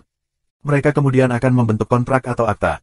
Mereka tidak bisa belajar mantra, mereka hanya bisa menggunakan mantra yang diberikan oleh entitas sihir itu. Sebagian besar mantra ini tidak dikenakan biaya mana tetapi memiliki batas berapa kali mereka dapat digunakan per hari. Dengan kata lain, mereka memiliki cooldown tetapi tidak memiliki biaya mana. Cara mereka untuk menjadi lebih kuat adalah meningkatkan koneksi mereka dengan entitas sihir atau membuat kontrak dengan lebih banyak entitas sihir, memberi mereka lebih banyak mantra dan penggunaan yang lebih tinggi. The Great Mechanic Han memainkan kelas mage di kehidupan sebelumnya. Itu membutuhkan keterampilan yang sangat tinggi, menekankan pada menciptakan combo dengan menggunakan semua jenis mantra, dan itu memiliki kombinasi yang tak terhitung jumlahnya. Itu benar-benar kebalikan dari kelas pugilis yang sederhana dan brutal. Ketika bertarung dengan pemain lain, seseorang harus memperhatikan detail dan membuat banyak perhitungan. Itu sangat cocok untuk pemain teknis dengan otak yang bagus. Oh, itu kecuali untuk Fire Blast Style dan Summoning Style, keduanya lebih tidak berotak daripada pugilis. Tidak perlu untuk analisis atau apapun, mereka hanya harus menyelesaikan bila mana, dan nyaris tidak ada orang yang berdiri. Dengan secangkir teh kelapa ajaib di tangannya, Han Xiao duduk di samping dan menunggu berjam-jam. Dia hampir tertidur. Bunyi berderang. Di udara, susunan segel sihir akhirnya retak karena hancur seperti cermin. Sudah selesai, Ang Leton melepas kacamatanya. Biarkan aku melihat apa yang ada di dalam. Han Xiao mengambil kembali bed pesan rahasia, mengambil napas dalam-dalam, dan perlahan-lahan memutarnya. Tanpa segel, bed pesan rahasia mudah terbelah dua. Kabinet kaca vakum mini dipasang di setiap sisi. Kedua hal ini memiliki mantra menyusut pada mereka, itulah sebabnya mereka bisa muat dalam manik-manik kecil. Garis bawah. Item tidak dikenal diidentifikasi. Kamu telah menerima pesan-pesan rahasia X1. Kamu telah membuka pesan-pesan rahasia. Kamu telah menerima sumber mutasi generasi ke-7 X1. Kamu telah menerima Super Jin Extractor, versi uji X1. Garis bawah. Kudus. Ini dua hal ini. Napas Han Xiao berhenti sejenak. Matanya tertuju pada hal-hal ini. Dia akhirnya mengerti mengapa Darkstar telah menghabiskan banyak upaya untuk melacak ini. Arti penting dari kedua hal ini berada di luar kebiasaan, dia hampir menyambar darah kehidupan Darkstar. Dua hal ini terhubung dengan dua konspirasi besar Darkstar, mereka adalah asal dari dua peristiwa besar. Salah satunya adalah alur cerita utama planet Aquamarine dalam versi 2.0, bencana mutasi. Dia memiliki kilasan wawasan dan menghubungkan titik-titik. Darkstar membeli barang-barang ini dari organisasi lain.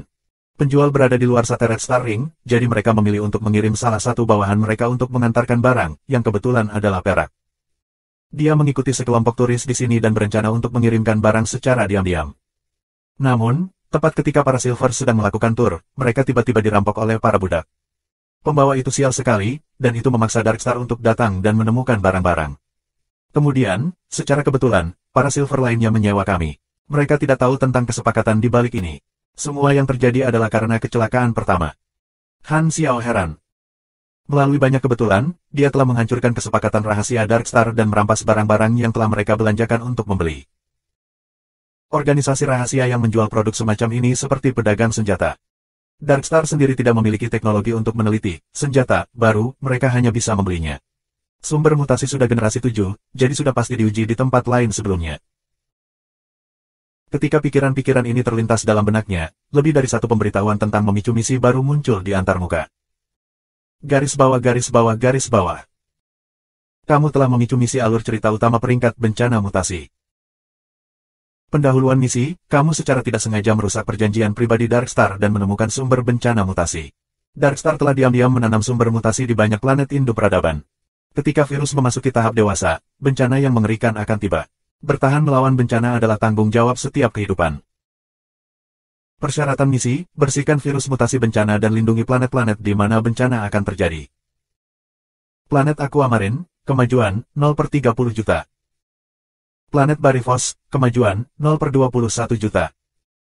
Planet Dawn, kemajuan, 0/19 juta. Persyaratan sukses, berhasil melindungi planet manapun yang disebutkan di atas sebelum virus mutasi mencapai tahap matang. Kondisi kegagalan, semua planet dikalahkan, dan semua korban dipaksa untuk meninggalkan planet mereka. Hadiah, tergantung pada kontribusi. Catatan, sekalipun virus menyebar dan menyebabkan kemajuan keseluruhan menurun, kemajuan yang diperoleh secara individual masih akan dihitung ke dalam peringkat hadiah. Status misi, beku. Garis bawah garis bawah garis bawah. Misi storyline utama dari versi berikutnya. Mata Han Xiao berbinar kaget. Dia tidak berharap untuk memicu alur cerita utama dari versi 2.0 di muka. Misi alur cerita utama dari bencana mutasi bukanlah misi individu tetapi misi yang dilakukan oleh semua pemain. Planet Aquamarine membutuhkan 30 juta poin kemajuan, dan tindakan setiap pemain akan ditambahkan ke dalam kemajuan. Ada banyak tahap bencana mutasi, dan virus akan tumbuh, menyebabkan kemajuan turun dalam porsi besar. Persyaratan misi adalah untuk melengkapi persyaratan sebelum virus tumbuh ke tahap dewasa yang tak terbendung. Untuk itu diperlukan semua pemain untuk bekerja bersama. Misi ini berbeda dari yang akan diterima pemain. Aku ingat bahwa misi para pemain adalah hanya untuk melindungi planet Aquamarine, tetapi target aku termasuk planet lain juga. Apakah itu karena aku mendapatkan sumber mutasi? Han Xiao sedikit terkejut. Ini adalah hal yang baik, itu memberinya lebih banyak pilihan. Tentu saja, dia pasti akan melindungi planet Aquamarine terlebih dahulu. Bukan hanya itu rumahnya, tetapi juga untuk para pemain versi berikutnya. Status misi saat ini membeku. Hanya ketika tim Elin mencapai versi 2.0 dan bencana meletus maka misi akan dimulai. Apa yang dia pikirkan adalah bagaimana memanfaatkan sepenuhnya sumber mutasi di tangannya untuk mencapai dampak terbesar. Komponen kunci untuk menyelesaikan bencana mutasi adalah Godora. Dalam kehidupan aku sebelumnya, Godora membutuhkan waktu yang sangat lama untuk menemukan obatnya. Jika aku memberi mereka sumber mutasi, mereka akan dapat menemukan obatnya lebih awal. Han Xiao merenungkan masalah ini. Ini mungkin cara terbaik untuk memaksimalkan penggunaan sumber mutasi. Namun, dia harus memikirkan kapan dia harus memberikannya kepada Godora. Jika dia memberikannya terlalu dini, poin kontribusi tidak akan diperhitungkan dalam misi, dan dia juga akan dicurigai. Dia mencari melalui ingatannya dan punya rencana kasar. Rinciannya harus diperbaiki, tetapi dia mengesampingkannya untuk saat ini. Dia melihat dua misi baru lainnya. Garis bawah garis bawah garis bawah. Kamu telah memicu misi berperingkat Godless Ally. Kamu telah memicu misi peringkat S Bloodline. Sekutu Godora. Pengantar misi, kamu menyebabkan kegagalan Darkstar. Godora akan menghargai tindakan apapun terhadap Darkstar. Pengingat, ini adalah misi seri faksi, kamu dapat menyelesaikan persyaratan yang disebutkan di bawah ini selama misi ini. Capture E, transfer 100 Darkstar tawanan ke Godora terlepas dari kekuatan. Hadiah, 500.000 pengalaman, plus 100 Godora favorability. Capture 2, transfer 10 prajurit elit Darkstar ke Godora kelas C ke atas. Hadiah, 700.000 pengalaman, plus 150 Godora favorability. Total 24 target. Expand Collapse. Ketika misi berakhir, peringkat akan diberikan berdasarkan jumlah target yang diselesaikan. Hadiah bonus akan diberikan. Garis bawah garis bawah garis bawah. Misi berperingkat ini memiliki lebih dari 20 target, yang paling mudah adalah Capture E, yang mengharuskannya untuk menangkap beberapa anggota Darkstar. Bahkan tukang cuci akan menghitung. Target yang lebih sulit menghancurkan sejumlah kapal perang tertentu atau bahkan induk Darkstar. Yang paling sulit adalah menangkap atau membunuh orang berpangkat tinggi tertentu. Target misi ini bergantung pada hadiah Godora yang sebenarnya karena menangkap anggota Darkstar. Jika ada ancaman baru, daftar misi akan menyegarkan juga, menambahkan target baru. Han Xiao menghitung, dan hadiah misi sangat kaya. Tidak menyebutkan misi yang lebih mudah, hadiah pengalaman untuk target kesulitan tinggi itu setidaknya 6 juta, bersama dengan uang dan faksi yang disukai. Menyelesaikan beberapa target yang sangat sulit juga akan memberikan hadiah berupa hadiah acak, yang mungkin memberikan sesuatu yang baik. Misi target tunggal itu memiliki hadiah terkaya, seperti kemampuan atau item unik target. Ini adalah peristiwa selanjutnya setelah alur cerita utama bencana mutasi.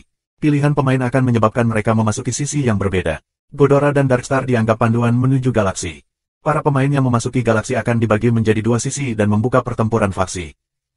Aku menangkap orang-orang Darkstar, jadi aku adalah anggota dari fraksi Godora secara default, sehingga memicu misi seri Godora. Misi yang berlawanan adalah Darkstar Sali. Yang satu adalah faksi yang sah, dan yang lainnya adalah faksi yang jahat. Petik 2. Alur utama bencana mutasi tidak semudah itu. Darkstar tidak hanya menanam virus dan tidak melakukan apa-apa lagi. Memicu bencana hanyalah cara mereka menyelesaikan rencana mereka, itu bukan target akhir mereka. Para pemain adalah pedang bermata dua, beberapa bersedia bersatu, dan beberapa lebih suka kekacauan. Di mana ada persatuan, akan ada perpecahan. Karena dia akrab dengan misi ini, Han Xiao tidak terkejut. Sebaliknya, misi peringkat S lainnya, Bloodline, adalah misi yang lebih menarik meskipun dia hanya mendengarnya sebelumnya dalam kehidupan sebelumnya.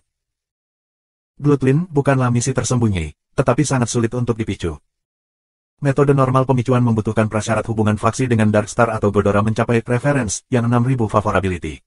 Dia jelas memicunya melalui metode yang berbeda. Meskipun prasyaratnya cukup tinggi, namun banyak pemain yang memicu misi. Namun, tidak ada yang pernah menyelesaikannya. Kesulitan misi peringkat S adalah sesuatu di tingkat lain. Mereka semua memiliki karakteristik yang sama, pengantar misi sangat singkat. Persyaratan misi Bloodline hanyalah satu target yang sangat samar, selesaikan konflik garis keturunan Godoran. Selain itu, tidak ada yang lain, bahkan hadiahnya pun tidak ditulis. Para pemain tidak bisa mendapatkan intel dari pengenalan misi, jadi mereka tidak tahu tentang langkah-langkah dan metode yang diperlukan untuk menyelesaikan misi. Mereka hanya bisa menggunakan otak mereka dan mengumpulkan informasi dari NPC yang tak terhitung jumlahnya, tapi itu seperti mencari jarum di tumpukan jerami. Alam semesta begitu besar. Kebebasan memilih yang tinggi menjadi penghambat misi, dan para pemain seperti ayam tanpa kepala. Dalam kehidupan sebelumnya, para pemain yang menerima misi bekerja bersama, berjalan di jalur yang salah yang tak terhitung jumlahnya, dan akhirnya dapat menemukan jalan yang tampaknya benar. Misi ini sebenarnya memiliki tahap tersembunyi, dan penyelesaian tahap tertentu ditandai dengan menyebabkan perubahan subversif dalam masalah garis keturunan dan menerima hadiah panggung yang kaya. Dengan ini sebagai pemimpin, barulah para pemain dapat bergerak maju perlahan sambil tersandung. Namun, meskipun petunjuk online bisa mengisi 100 halaman, tidak ada yang bisa menemukan cara untuk menyelesaikan target akhir. Misi ini juga tercantum dalam artikel dengan judul seperti, misi mereka yang membuat kamu muntah darah. Posting seperti ini yang mencatat sejarah versi galaksi yang lebih lama adalah cara bagi pemain yang lebih baru untuk mengetahui tentang peristiwa yang terjadi sebelumnya. Mereka dijuluki Galaxy Chronicles. Kemajuan setiap planet pemula memiliki babnya sendiri. Pemain yang tak terhitung jumlahnya ditambahkan ke dalamnya dan menciptakan bab yang sangat besar. Mekanik Agung Han telah kecanduan sebelumnya. Dia telah membacanya seperti novel, dan itu adalah cara yang sangat baik untuk menghabiskan waktu ketika dia mendirikan toko, bertani emas, dan meningkatkan akun. Setidaknya aku tahu bagaimana menyelesaikan tahap sebelumnya, jadi setidaknya aku akan mendapatkan sesuatu. Dan tentang hasil akhir, aku akan membiarkan nasib memutuskan. Petik 2. Bloodline tidak bisa diselesaikan oleh pemain manapun saat itu, jadi Han Xiao tidak bisa menjamin bahwa dia bisa menyelesaikannya juga. Namun, dia tidak khawatir tentang itu. Ketiga misi ini semuanya memiliki imbalan yang sangat kaya. Han Xiao lebih suka misi pengembangan semacam ini yang bisa bertahan lama, dan kebanyakan dari mereka menentang Darkstar, yang membuatnya sangat termotivasi. Sepertinya aku punya beberapa hal yang harus dilakukan. Hehehe, Darkstar. Han Xiao tersenyum. Selain 3 misi ini, Super Jin Extractor tidak memicu peristiwa terkait. Han Xiao menduga bahwa itu mungkin karena dia hanya mendapatkan versi tes, atau Darkstar belum memulai rencana ini. Tanpa misi tambahan, dia memperhatikan efek ekstraktor itu sendiri. Efeknya adalah mengekstraksi gen kekuatan supers, yang kemudian dapat disimpan atau diberikan kepada orang lain. Namun, itu tidak permanen, ia memiliki batas waktu. Karena kompatibilitas gen tidak dapat mencapai 1%, gen akan terus mati setelah ditanam ke orang lain, yang berarti bahwa daya secara bertahap akan menjadi lebih lemah sampai menghilang. Super yang kekuatannya diambil juga tidak akan kehilangan kekuatan mereka selamanya. Gen super mereka diambil, tetapi mereka bisa pulih perlahan, menghasilkan gen baru, dan kekuatan mereka akan kembali. Kekuatan ekstraksi dapat disesuaikan juga. Jika itu hanya sedikit, kekuatan target hanya akan melemah sementara. Hal yang baik adalah proses ekstraksi dapat diulang. Oleh karena itu, bahkan tanpa mencari melalui ingatannya, Han Xiao bisa menebak apa yang akan dilakukan Darkstar dengan ini. Efek ekstraktor cukup bagus, tetapi apa gunanya bagi aku? Aku tidak jahat, dan aku tidak bisa menangkap orang dan menggunakannya sebagai persediaan. Juga, aku tidak bisa menggunakannya pada orang-orang aku. Tunggu, ini adalah versi uji, jadi pengaruhnya pasti tidak sekuat versi final. Selain itu, tidak stabil. Aku harus mencari kesempatan untuk mengujinya. Petik 2. Pikiran-pikiran ini berpacu di kepala Han Xiao saat dia menyingkirkan bed pesan rahasia. Tiba-tiba, dia berpikir dan bertanya, Tuan Angleton, bisakah segel sihir itu pulih? Angleton mengangguk dan berkata sambil tersenyum, bed pesan rahasia ini menggunakan struktur kunci 6 lapisan almef dan memiliki 3 arai sihir campuran yang tertanam di dalamnya. Mage yang normal tidak akan bisa memecahkannya. Untungnya, kamu menemukan aku. Aku berspesialisasi dalam analitik dan identifikasi, sehingga tidak sulit bagi aku. Aku tidak memecahkannya dengan kasar, aku meninggalkan kunci genggam, sehingga bahkan seorang siswa magang pun dapat memulihkan segelnya. Petik 2. Mata Han Xiao berbinar, dan dia berkata, kalau begitu, bisakah kamu menulis mantra pemulihan menjadi sekali pakai gulir? Tidak masalah, tapi ada biaya tambahan. Hanya 100 enas. Petik 2. Wajah Han Xiao berkedut. Ini mengingatkannya pada pengalaman tragis bahwa dia bangkrut. Senyum ramah Angleton tiba-tiba menjadi curang di matanya, penyihir memang semua pencatut. Angleton mengeluarkan gulungan sihir yang terbuat dari semacam kulit binatang langka, lalu menyelesaikan gulungan itu dalam 1 menit. Setelah mendapatkan bulungan itu, Han Xiao membayar uang dan pergi tanpa membuang waktu. Dalam perjalanan menuju dermaga, Han Xiao menemukan sudut tersembunyi, mengeluarkan sumber mutasi dan ekstraktor, lalu membuka gulungan sihir menuju bed pesan rahasia. Bersenandung. Dengan kilatan cahaya, bed pesan rahasia tidak bisa diputar lagi. Ia kembali ke keadaan semula. Satu-satunya perbedaan adalah bahwa Han Xiao telah mengambil apa yang ada di dalamnya. Kemudian, Han Xiao mengeluarkan komunikatornya dan menghubungi Wilsander. Ada apa dengan bintang hitam? Apakah Pulau Naga Terapung masih ada di Faun Galaksi? Saat ini berhenti di sebuah planet untuk mengumpulkan bahan bakar gas. Tidak jauh dari Batu Suci, kan? Di dekat medan perang waktu itu, mengapa bertanya? Hehehe, aku ingin meminta bantuanmu. Setelah selesai menelepon, Han Xiao kembali ke dermaga tetapi tidak melanjutkan untuk mengambil kapal. Dia membawa semua anggotanya dan keluar dari kapal, menyatakan niatnya pergi ke tempat lain. Para tentara bayaran pergi ke planet induk Godora untuk memindahkan para tawanan, jadi dia tidak perlu mengikutinya. Dia bukan orang yang menangkap para tawanan, jadi itu tidak akan diperhitungkan dalam kemajuan misinya. Selanjutnya, setelah mendapatkan sumber mutasi, dia tidak terburu-buru untuk melakukan kontak dengan Godora. 3 tentara besar tidak keberatan. Goa, Porter, Cerleni, dan yang lainnya mengucapkan selamat tinggal yang tulus dan memberitahu Han Xiao bahwa mereka akan bekerja sama lagi jika ada peluang di masa depan. Armada aliansi berangkat.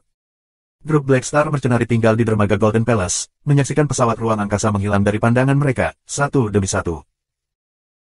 Herlus berbalik dan bertanya, Kapten, apa yang akan kita lakukan sekarang? Old Herlus, kamu membawa semua orang kembali ke Jubilee Hope. Itu adalah perjalanan yang melelahkan, jadi kalian harus beristirahat dengan baik. Aku harus melakukan perjalanan kembali ke Pulau Naga Terapung. Petik 2. Dengan officer yang bisa diandalkan, dia tidak harus membawa para pemain bersamanya sepanjang waktu. Istana Emas sangat makmur, dan memiliki banyak dermaga. Han Xiao dengan mudah menemukan agen perjalanan galaktik dan menyuruh Herlus untuk membawa para pemain, Arosia, dan Volga bersaudara dan kembali ke Jubilee Hope. Dia menemukan agen perjalanan lain dan menuju ke Pulau Naga Terapung. Beberapa hari kemudian, armada aliansi tiba di induk Godora dan menerima sambutan hangat dari para pejabat. Pejabat senior Godoran secara pribadi datang untuk menyambut armada tentara bayaran di dermaga. Seluruh proses direkam dan diputar di saluran galaktik, mengumumkan kepada semua klaster bintang bahwa selama seseorang merusak Darkstar, mereka pasti akan menghadiahi mereka dengan mahal. Setelah upacara penyambutan rutin, Sarota dan tawanan lainnya dipindahkan ke militer Godora kemudian dikirim ke penjara pelangi. Para pejabat menyadari bahwa Han Xiao tidak ada dalam tim dan tidak pasti. Mengapa Black Star tidak ada di sini? Mereka pergi terlebih dahulu untuk menyelesaikan beberapa hal. Mendengar itu, pejabat Godoran ini sedikit sedih. Atasan membayar banyak perhatian pada orang ini yang telah membuat Kaisar Naga menciptakan adegan yang sangat besar. Dia berpikir untuk menggunakan kesempatan ini untuk berhubungan dengan Black Star, tetapi Black Star tidak ada di sini. Pejabat itu menyuruh anak buahnya untuk mengirim hadiah ke tentara bayaran dan menekankan, sebagian dari ini milik Black Star Mercenary Group. Tolong bantu untuk mentransfer. Petik 2.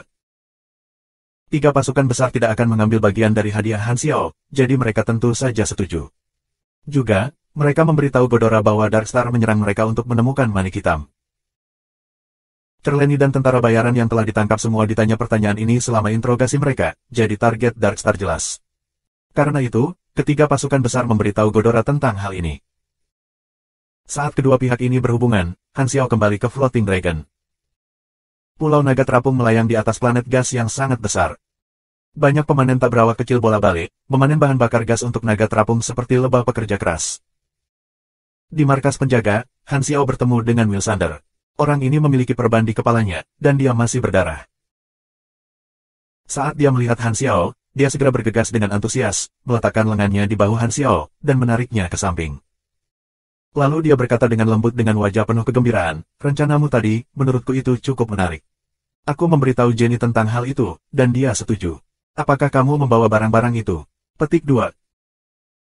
Han Xiao mengeluarkan bed pesan rahasia dan memberikannya kepada Wilsander, lalu berkata, lakukan seperti yang kita diskusikan. Ngomong-ngomong, kamu tahu bagaimana harus bertindak, bukan? Aku bisa mengajari kamu jika kamu tidak. Petik 2. Apakah kamu pikir aku perlu kamu mengajar aku? Kata Wilsander dengan jijik. Bagaimana menurutmu aku membersihkan namaku untuk bergabung dengan naga terapung? Tunggu saja kabar baik aku. Petik 2. Dia kemudian mengambil bed pesan rahasia dengan menyeringai, mengumpulkan bawahannya, dan pergi dengan pesawat ruang angkasa. Pesawat ruang angkasa itu melengkung, lalu menuju ke arah batu suci. Dengan kilatan cahaya, itu menghilang dan melompat. Mengapa orang ini lebih terburu-buru daripada aku? Han Xiao menggelengkan kepalanya, tidak yakin apakah dia harus tertawa atau menangis. Apa yang tidak dia ketahui adalah bahwa setiap hari Wilsander berada di Floating Dragon, dia entah menangkap pencuri kecil atau menjaga ketertiban, dan sekarang dia bisa keluar dan menimbulkan masalah, tidak peduli masalah apapun, dia sama senangnya dengan pergi liburan. Sebagai mantan bajak laut galaksi dan iblis bibrida, kekacauan ada dalam darahnya. Fakta bahwa dia bisa menahan kebosanan dan tinggal di Floating Dragon adalah semua karena cinta. Banyak stasiun ruang angkasa diperbaiki di perbatasan batu suci seperti jangkar. Sebuah benteng logam besar melayang di angkasa. Formasi ketiga yang bertugas, armada Holystone berpatroli di area tersebut.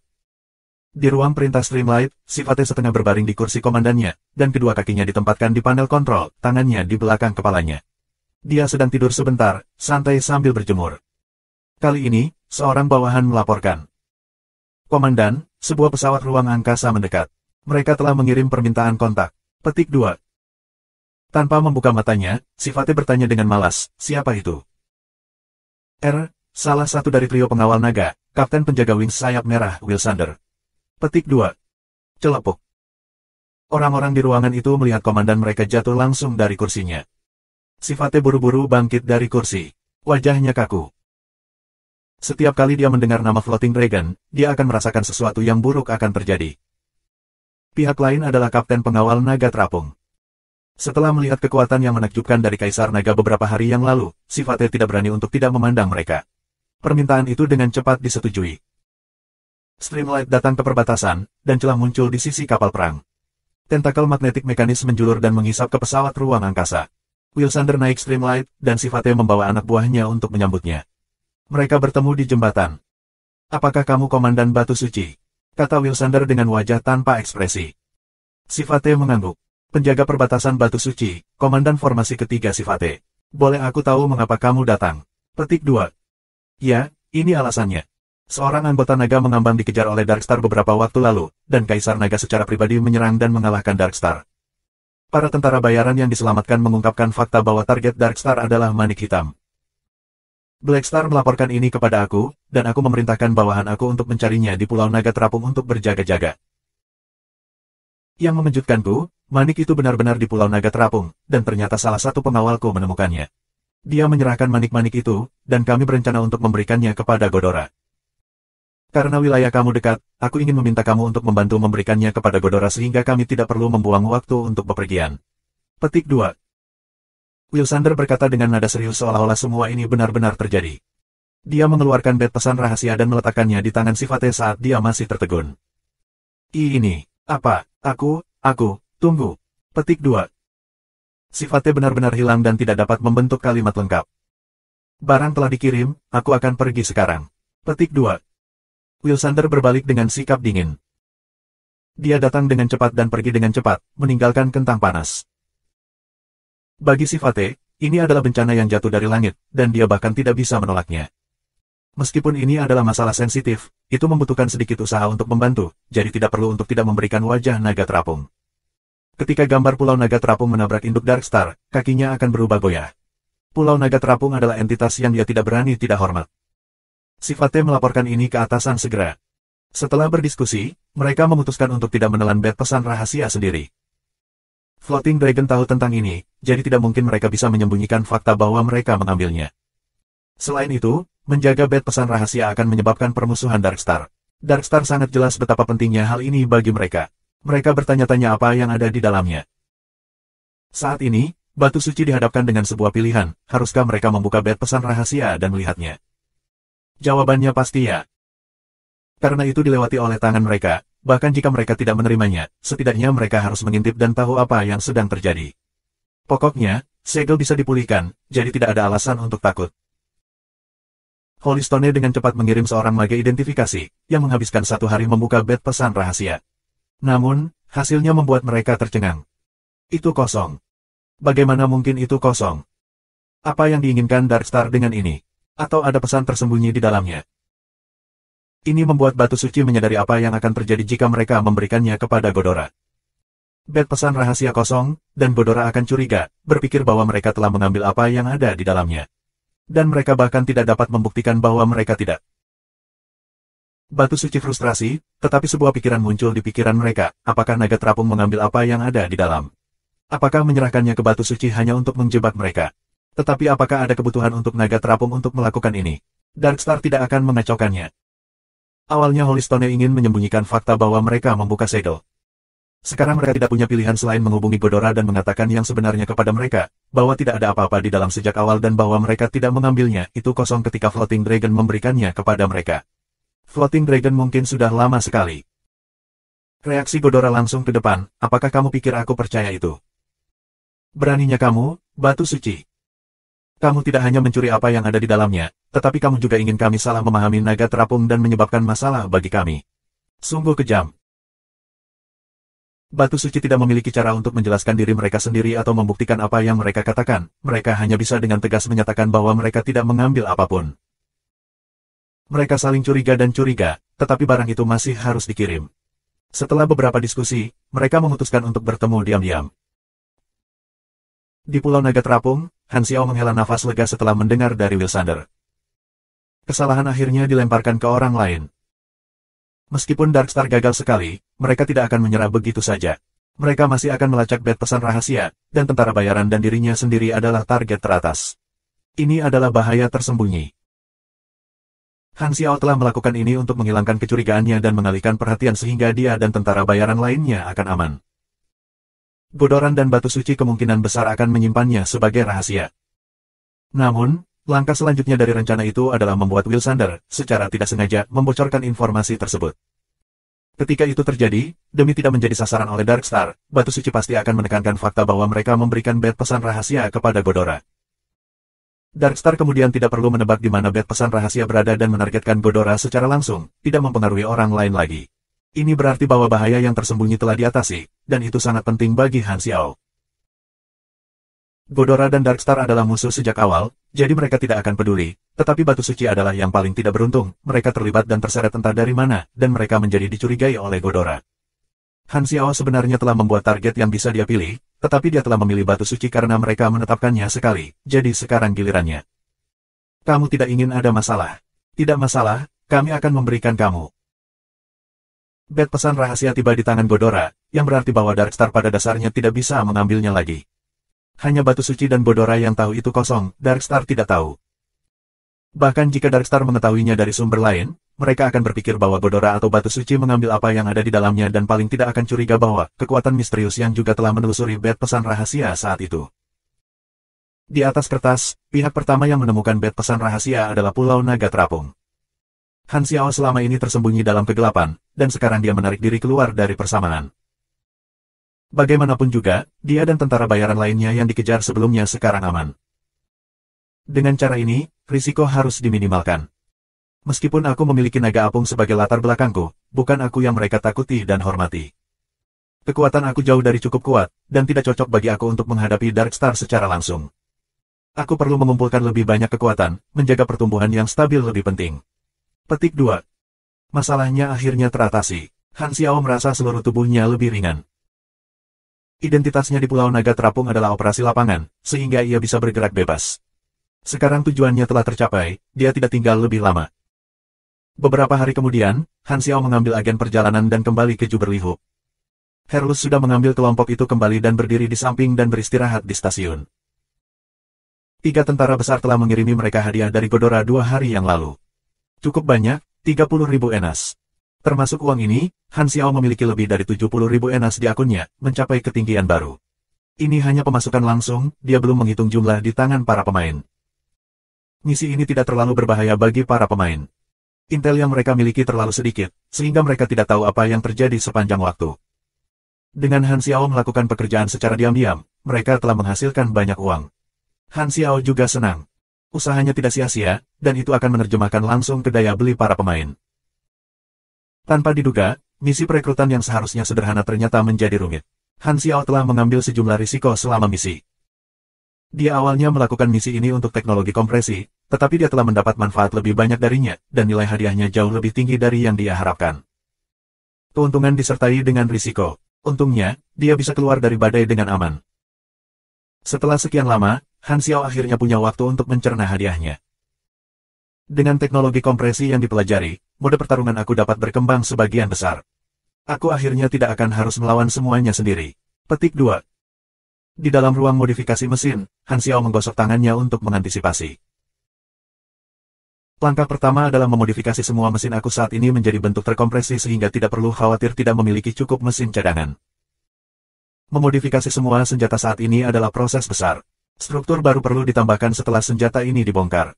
Untungnya, kecepatan bangunan Han Xiao saat ini jauh lebih cepat dari sebelumnya. Setelah menyendiri selama 2 hari, dia sudah menyelesaikan langkah ini. Bahkan setelah begadang selama 2 malam berturut-turut, Han Xiao masih terjaga. Lebih dari 10 bola logam kecil diletakkan di hadapannya berdampingan. Mereka hanya seukuran setengah telapak tangan, dan permukaannya ditutupi tanda-tanda seperti matriks. Itu memiliki perasaan mekanik yang sangat kuat. Dia mengangkat bola kecil dan meletakkannya datar di telapak tangannya, beratnya hampir tidak ada. Ada 2 mode kompresi. Satu dapat dibuka dengan menekan tombol, dan yang lainnya dapat diaktifkan oleh energi. Perbedaannya adalah pilihan pengguna. Yang pertama berarti bahwa siapapun dapat menggunakannya, dan yang terakhir membutuhkan energi magnetik dari mekanik untuk diaktifkan, yang berarti bahwa itu hanya dapat digunakan oleh mekanika. Senjata-senjata ini untuk penggunaannya sendiri. Tentu saja, ia memilih mode yang terakhir. C1 Oman. Lampu listrik melintas ketika Han Xiao menyuntikkan energinya ke dalamnya. Bunyi berderang. Itu adalah suara komponen mesin yang bergerak. Bola logam yang terkompresi dengan cepat meluas, berubah dari seukuran telapak tangan menjadi baju mekanik Amphitheater 1 orang yang tinggi. Proses ekspansi sangat cepat, butuh 1 hingga 2 detik untuk menyelesaikannya. Armor depan Amphitheater terbuka seperti 2 daun, Han Xiao melangkah masuk, dan armor itu tertutup. Kacamata taktis Amphitheater menyala ketika Zira diaktifkan. Han Xiao mengulurkan tangan dan melepaskan energi magnetik ke arah bola-bola kecil lainnya. Energi dengan cepat menghubungkan semua bola bersama seperti garpu petir. Suara mesin yang terkonsentrasi keluar dari bola-bola ini, dan dalam sekejap, semuanya berkembang menjadi semua jenis senjata, meriam, sabit, perangkat terbang sayap kelelawar, dan sebagainya. Mereka melekat pada tubuh Han Xiao dalam sekejap, menjadikannya bersenjata lengkap dalam beberapa detik. Kecepatan ekspansi yang bagus, bisa masuk mode pertempuran kapan saja. Dengan cara ini, tidak perlu membawa peralatan besar kemana-mana, Han Xiao cukup puas. Dia memutar mesin kembali ke kondisi terkompresi. Memodifikasi senjata asli adalah langkah pertama. Keuntungan terbesar adalah meningkatnya jumlah senjata yang bisa dia miliki. Adapun jenis mesin apa yang akan dia tambahkan, dia masih memikirkannya. Teknologi kompresi disebut das kelas mekanik. Begitu seorang mekanik mendapatkan teknologi itu, mereka bisa mengubah gaya bertarung mereka kapan saja dan menggabungkannya satu sama lain. Dengan kemampuan ini, muncul banyak gaya bertarung kelas mekanik tingkat lanjut. Awalnya, gaya bertarungku bisa beradaptasi dengan semua pertarungan jarak dekat, menengah, dan panjang. Inti dari itu adalah pakaian mekanik aku. Secara teknis, itu masih gaya tempur unit tunggal. Di antara teknologi kompresi gaya tempur dapat beradaptasi, gaya tentara adalah yang paling banyak dikenal. Ada juga pemisahan yang lebih rinci antara gaya tentara. Ketika kombinasi mesin yang berbeda digunakan, titik fokus gaya tentara akan berbeda juga. Namun, itu terlalu mahal. Aku belum mampu membelinya dengan kekuatan finansial aku saat ini. Bukan tidak mungkin untuk dilakukan jika aku ingin memaksanya, tetapi itu tidak layak. Petik 2. Persyaratan lain untuk membentuk gaya angkatan darat adalah produksi massal dari jalur perakitan, yang ia tidak mampu dan tidak memiliki pengetahuan untuk itu. Yang paling penting, ia memiliki terlalu sedikit cetak biru robot yang dapat mengimbangi levelnya saat ini. The Army Style harus terdiri dari kombinasi berbagai jenis mesin, seperti permainan strategis. Jumlah tipe robot yang bisa dia bangun tidak cukup tinggi, dan tidak ada robot kuat yang bisa memainkan peran besar dalam pertempuran. Teknologi yang digunakan di Rangers tidak bisa mengimbangi levelnya saat ini.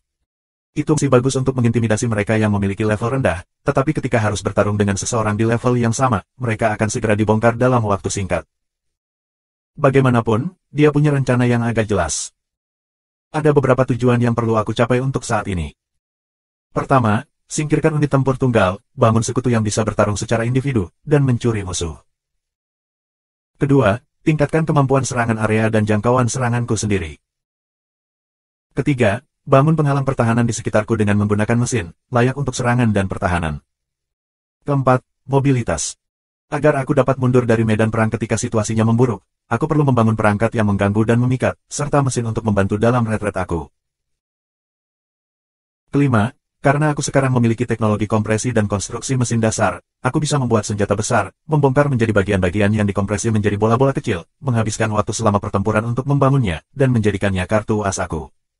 Selain itu, ini akan bekerja dengan sangat baik dengan Flaming Wheel aku.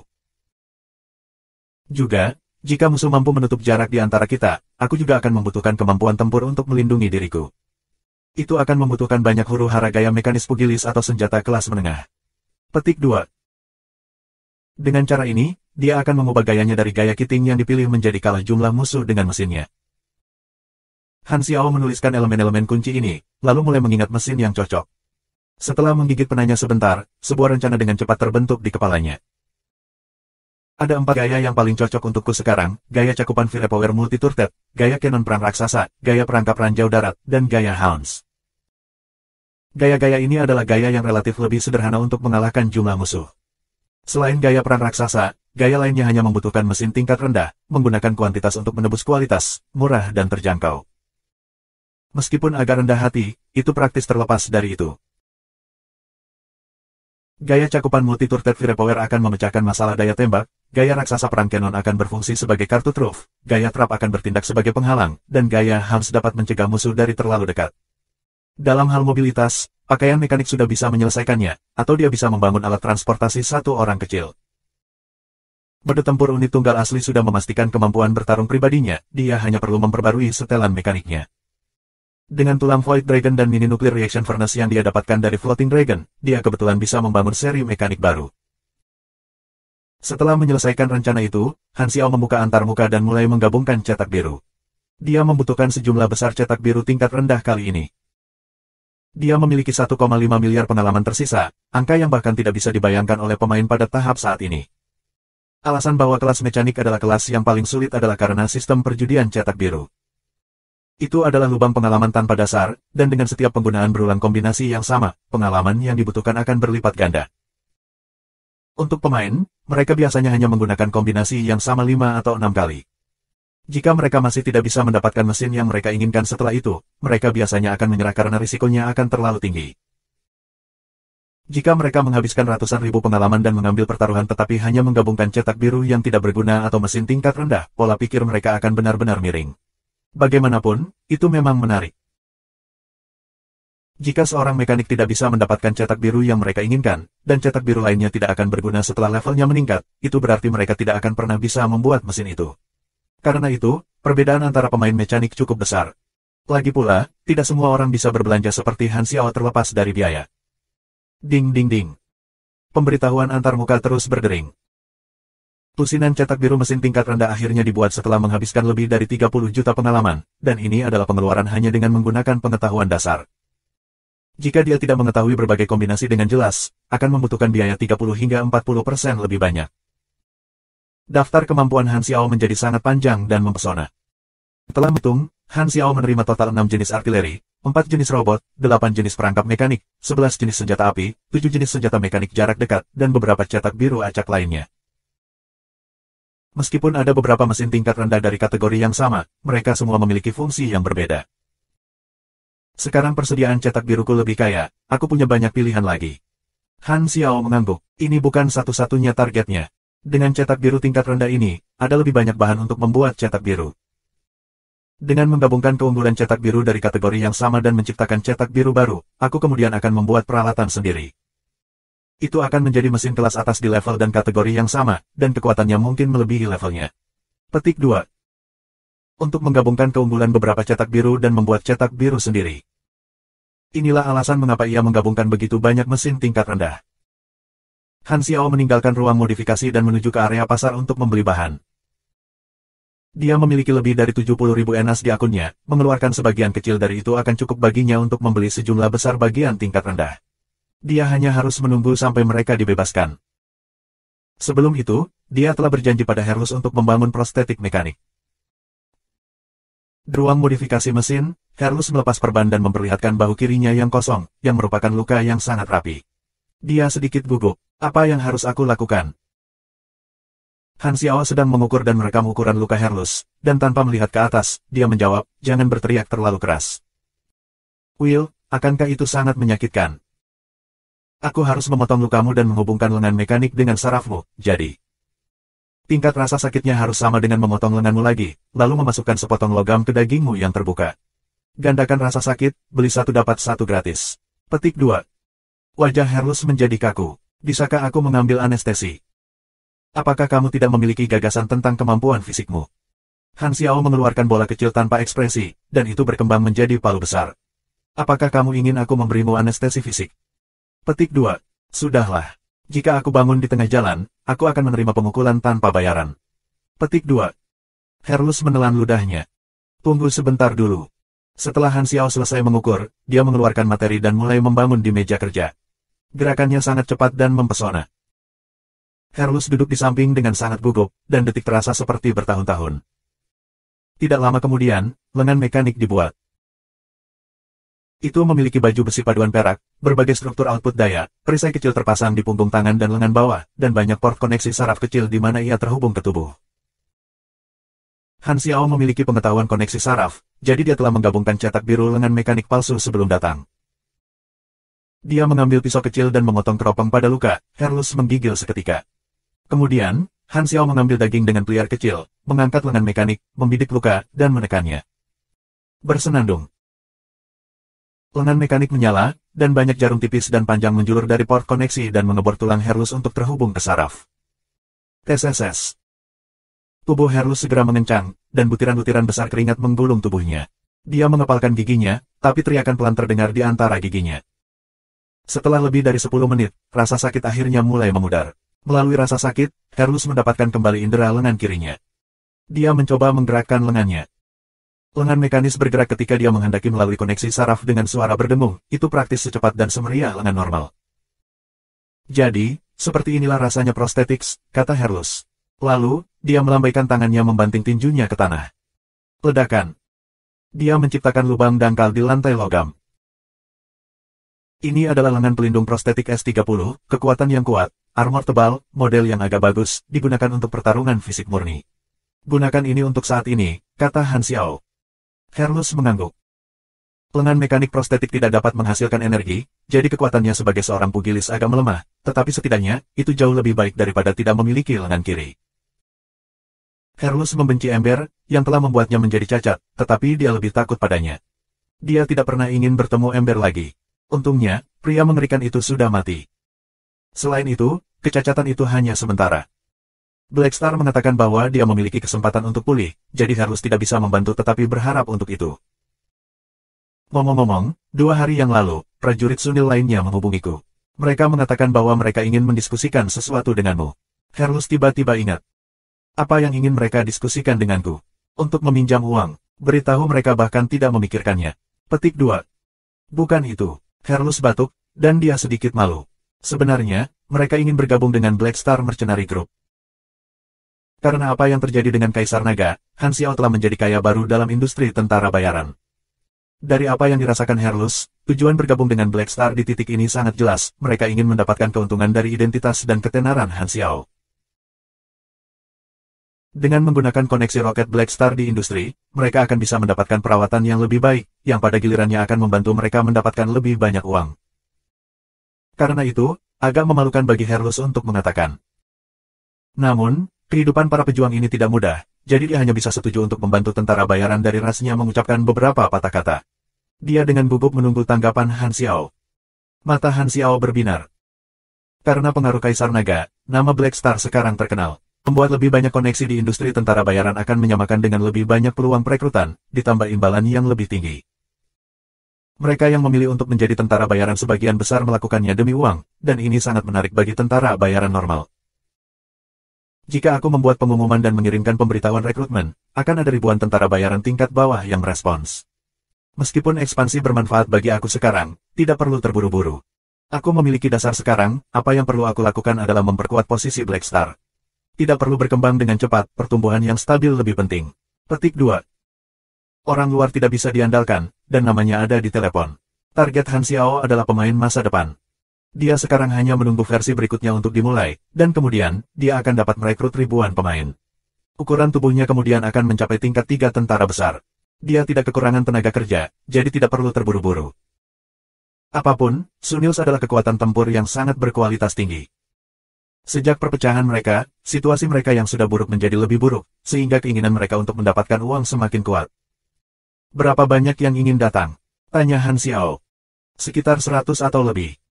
Mereka melihat berita itu, jadi mereka menjangkau aku, menyatakan keinginan mereka untuk bergabung dengan Black Star.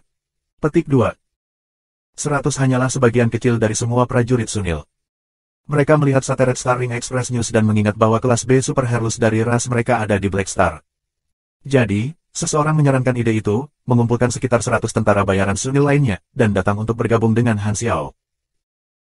Biarkan aku berbicara dengan mereka secara pribadi, kata Han Xiao. Herlus menghubungi mereka. Wajah yang familiar muncul di layar komunikator, itu adalah Lerden, yang Han Xiao temui sebelumnya.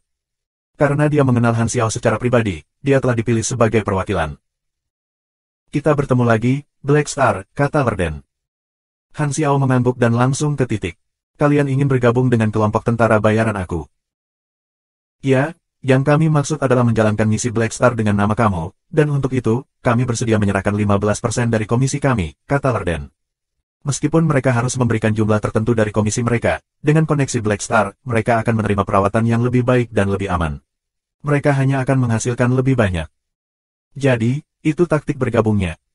Mata Han Xiao berputar. Dia menyediakan sumber daya dan Sunils menyediakan tenaga kerja, keduanya mengambil apa yang mereka inginkan. Plus, semakin banyak petugas di fraksi, semakin baik. Ini semua adalah sumber daya NPC. Secara alami, matahari tidak tahu apa yang dipikirkan Han Xiao. Dari sudut pandang mereka, mereka mendapat manfaat lebih dari kesepakatan ini. Karena itu, pada saat ini, baik Herlus dan Lerden menatap Han Xiao dengan gugup. Han Xiao memasang wajah merenung, diam beberapa saat, melirik wajah gugup dari keduanya, dan kemudian menunjuk 2 jari. Aku ingin 20%. Melihat bahwa Han Xiao telah memberikan persyaratannya, Lerden menghela nafas lega dan setuju.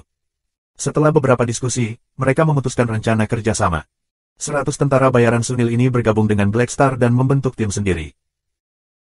Permintaan aplikasi muncul di panel grup tentara bayaran di komunikator. Segera setelah itu, sekitar 100 nama lagi muncul di daftar anggota. Han Xiao melirik mereka satu persatu. Sunils ini semua adalah tentara bayaran yang berpengalaman dengan resume misi yang sangat panjang. Tentara bayaran Sunil ini cukup mampu. Mereka cukup kuat sekarang karena mereka dikumpulkan bersama. Petik 2. Dia mengangguk dalam benaknya. Tim ini adalah detasemen pertama Black Star, divisi Sunil. Para pemain yang sangat terampil dan dirinya sendiri adalah anggota langsung. Ukuran kelompok tentara bayaran dikalikan 2 hingga 3 kali secara instan. Divisi Sunil seperti karyawan, dan Han Xiao hanya harus menerima uang itu. memang jauh lebih nyaman menjadi bos. Dengan koneksi dan sumber daya, memang akan ada orang yang mau bekerja untuk kamu. Han Xiao membuka halaman Black Star Mercenary Group, informasinya telah diperbarui. Garis bawah. Grup Tentara Bintang Hitam. Kredibilitas, 198. Skala, 173 anggota. Kelas D, 41. Tingkat C, 52. Kelas B, 2. Perekrutan selesai, 2. Area kegiatan utama, Garton Galaxy. Catatan. Pertempuran Pertahanan Sunil Expand Collapse. Operasi Penyelamatan Perak Expand Collapse. Pencipta, Bintang Hitam, Han Xiao. Tanggal pembuatan, kalender galaksi tahun 688, tanggal 2 Oktober. Ringkasan, kelompok tentara bayaran ukuran kecil menengah, memiliki nama baik, memiliki kemitraan dengan Skyring, Blades, Purple Gold, dan kelompok tentara bayaran besar lainnya. Kelompok tentara bayaran ini milik Kaisar Naga. Garis bawah. Seperti yang diharapkan, Aliansi Mercenari menulis dalam informasi tentang aku menjadi anggota Naga Terapung, Han Xiao berpikir. Ini adalah label yang tidak bisa dia singkirkan dalam waktu singkat. Berita itu membawanya banyak poin dari renom di beberapa area Satellite Star Ring. Renom total dari fraksinya adalah 67, berkali-kali dari apa yang dia miliki sebelumnya. Meskipun jumlahnya tidak sedikit, ketika dihitung secara individual, kemasyurannya di zona bintang lain sebenarnya hanya 1 atau 2 poin. Bagi kebanyakan orang di galaksi, mereka hanya mendengar tentang Black Star. Hal baiknya adalah, antarmuka fraksi hanya menghitung renom total. Jika dia ingin mendapatkan nomor ini melalui metode normal, dia harus mengambil setidaknya 1 atau 2 karyawan di setiap area ini. Ini telah menyelamatkannya dari keharusan melakukan 20 hingga 30 pegawai. Han Xiao berbicara dengan Lerden untuk sementara waktu dan menyuruh prajurit Sunil untuk berkumpul di Jubilee Hub. Herlus sangat gembira. Dari apa yang dilihatnya, kesediaan Black Star untuk menerima rakyatnya adalah dia yang membantu mereka dalam masa-masa sulit mereka. Betapa benarnya. Setelah menyingkirkan Herlus, Han Xiao membuka forum pemain, yang sudah lama tidak dia kunjungi. Posting yang tak terhitung jumlahnya telah muncul. Waktu antara posting ini sangat singkat, yang berarti sangat aktif. Dia melihat sekilas. Ada semua jenis posting seperti memamerkan peralatan, mendiskusikan duel, menjual barang, meminta untuk bergabung, berdebat, bercerita, dan banyak lagi. Kelompok pemain paling awal sudah terbiasa dengan permainan. Mereka mulai masuk lebih dalam ke alur cerita dan melatih keterampilan mereka. Selain planet Aquamarine, alur cerita utama dari planet pemula lainnya masih berjalan. Planet lain tidak memiliki seseorang seperti dia yang menggerakkan segalanya, jadi pengalaman game mereka sangat normal. Juga, banyak pemain baru bergabung dengan permainan baru-baru ini, jadi ada banyak posting dari para pemain baru di forum yang meminta bantuan. Koordinat planet Winterfrost Pond of Bones, butuh penjara Rock Frost Baptism. Harga harus didiskusikan, ini dari seseorang yang bersedia membayar. Penduduk planet Lasting Song di sini, tolong bantu aku bertani Bandit Canyon. Aku dapat menekan dan berteriak terakhir, bermain dengan baik. Ini dari pemain noob. Wanita dengan suara imut, tubuh lembut, dan wajah 8/10 mencari mentor pria. Perlu bijaksana, tampan, lembut, perhatian, memiliki suara magnetik, berpengalaman dalam memberikan kenyamanan. Tidak ada chauvinis atau pria menyeramkan, terima kasih. Ini adalah salah satu dari jenis. Tanpa konteks, orang akan berpikir bahwa ini adalah profil pribadi kencan online. Sudah hampir 3 bulan sejak Han Xiao meninggalkan planet Aquamarine. Banyak pemain baru bergabung dengan permainan. Situasi di planet Aquamarine tidak banyak berubah, dan Sanctuary Tree telah menjadi salah satu tempat berkumpul para pemain standar. Awalan, Black Phantom, di Sanctuary Tree telah memicu rasa ingin tahu beberapa pemain baru. Mereka tanya-tanya tentang siapa Han Xiao itu, yang memberi para pemain tua peluang untuk menunjukkan senioritas mereka, menjelaskan masa lalu Han Xiao dengan banyak emosi, memberitahu para pemain baru bahwa ada orang legendaris ini. Nama Han Xiao menjadi lebih terkenal. Semakin banyak pemain sekarang, tetapi masih sangat jauh dari puncak galaksi di kehidupan aku sebelumnya. Pokoknya, ini hanya versi pertama. Para pemain ini akan menjadi pemain paling senior dalam beberapa versi. Saat versi ditingkatkan, batas level pemain akan meningkat, dan lingkungan akan menjadi lebih berbahaya. Namun, ini adalah pedang bermata dua, selama aku selalu mempertahankan kepemimpinan, dengan bantuan para pemain, aku akan dapat memperkuat posisiku di alam semesta. Omong-omong, waktu tidak akan disinkronkan selama pembaruan versi. Dan pemain akan menghilang juga. Hanya dalam waktu 1 tahun, pembaruan versi pertama akan tiba. Sudah beberapa waktu sejak dia terakhir mengunjungi forum. Karena area aktivitasnya saat ini pada dasarnya tidak ada hubungannya dengan para pemain, ia tidak memperhatikan status pemain secara keseluruhan. Sebaliknya, para pemain menaruh banyak perhatian pada tindakannya. Video Bunhit Dog adalah satu-satunya sumber informasi di galaksi, sehingga setiap rilis sebuah episode sangat populer. Bunhit Dog mengedit videonya agar terlihat seperti pertunjukan drama. Episode pertama adalah ketika mereka datang ke Jubilee Hub dan menciptakan grup tentara bayaran. Episode kedua adalah pertempuran pertahanan Sunil. Yang terbaru adalah episode ketiga, yaitu tentang Black Star bergabung dengan Floating Dragon. Ember belum muncul, itu terutama memperkenalkan 3 pasukan besar dan naga terapung, serta latihan D untuk menyelamatkan para tawanan perak, diikuti oleh para pemain yang sangat terampil menangkap pencuri di pengawal setelah bergabung dengan Floating Dragon. Dibandingkan dengan 2 episode sebelumnya, popularitas episode ini menciptakan tinggi baru sekali lagi. Han Xiao belum menontonnya. Dia mengklik membuka video, dan pengantar itu tercakup dalam komentar yang tak terhitung jumlahnya. Dia melihat lebih dekat dan menyadari bahwa semua komentar ini sangat mirip. 47:35, layar ditutupi kaki panjang. Ah, tolong menikahi aku, Nona Kaisar Naga. Petik 2. Ames adalah milikku. Gambar pedangmu. Petik 2. Mulut Han Xiao berkedut. Dia akhirnya mengerti mengapa episode ini begitu populer, setidaknya setengah dari penonton datang untuk melihat Ames. Han Xiao suka menonton video Bunhit Dog, itu adalah cara baginya untuk bersantai dan bersenang-senang. Di awal setiap episode, Bunhit Dog selalu membuat ringkasan dari episode sebelumnya, membuatnya mirip dengan drama. Episode ketiga terhubung ke episode sebelumnya.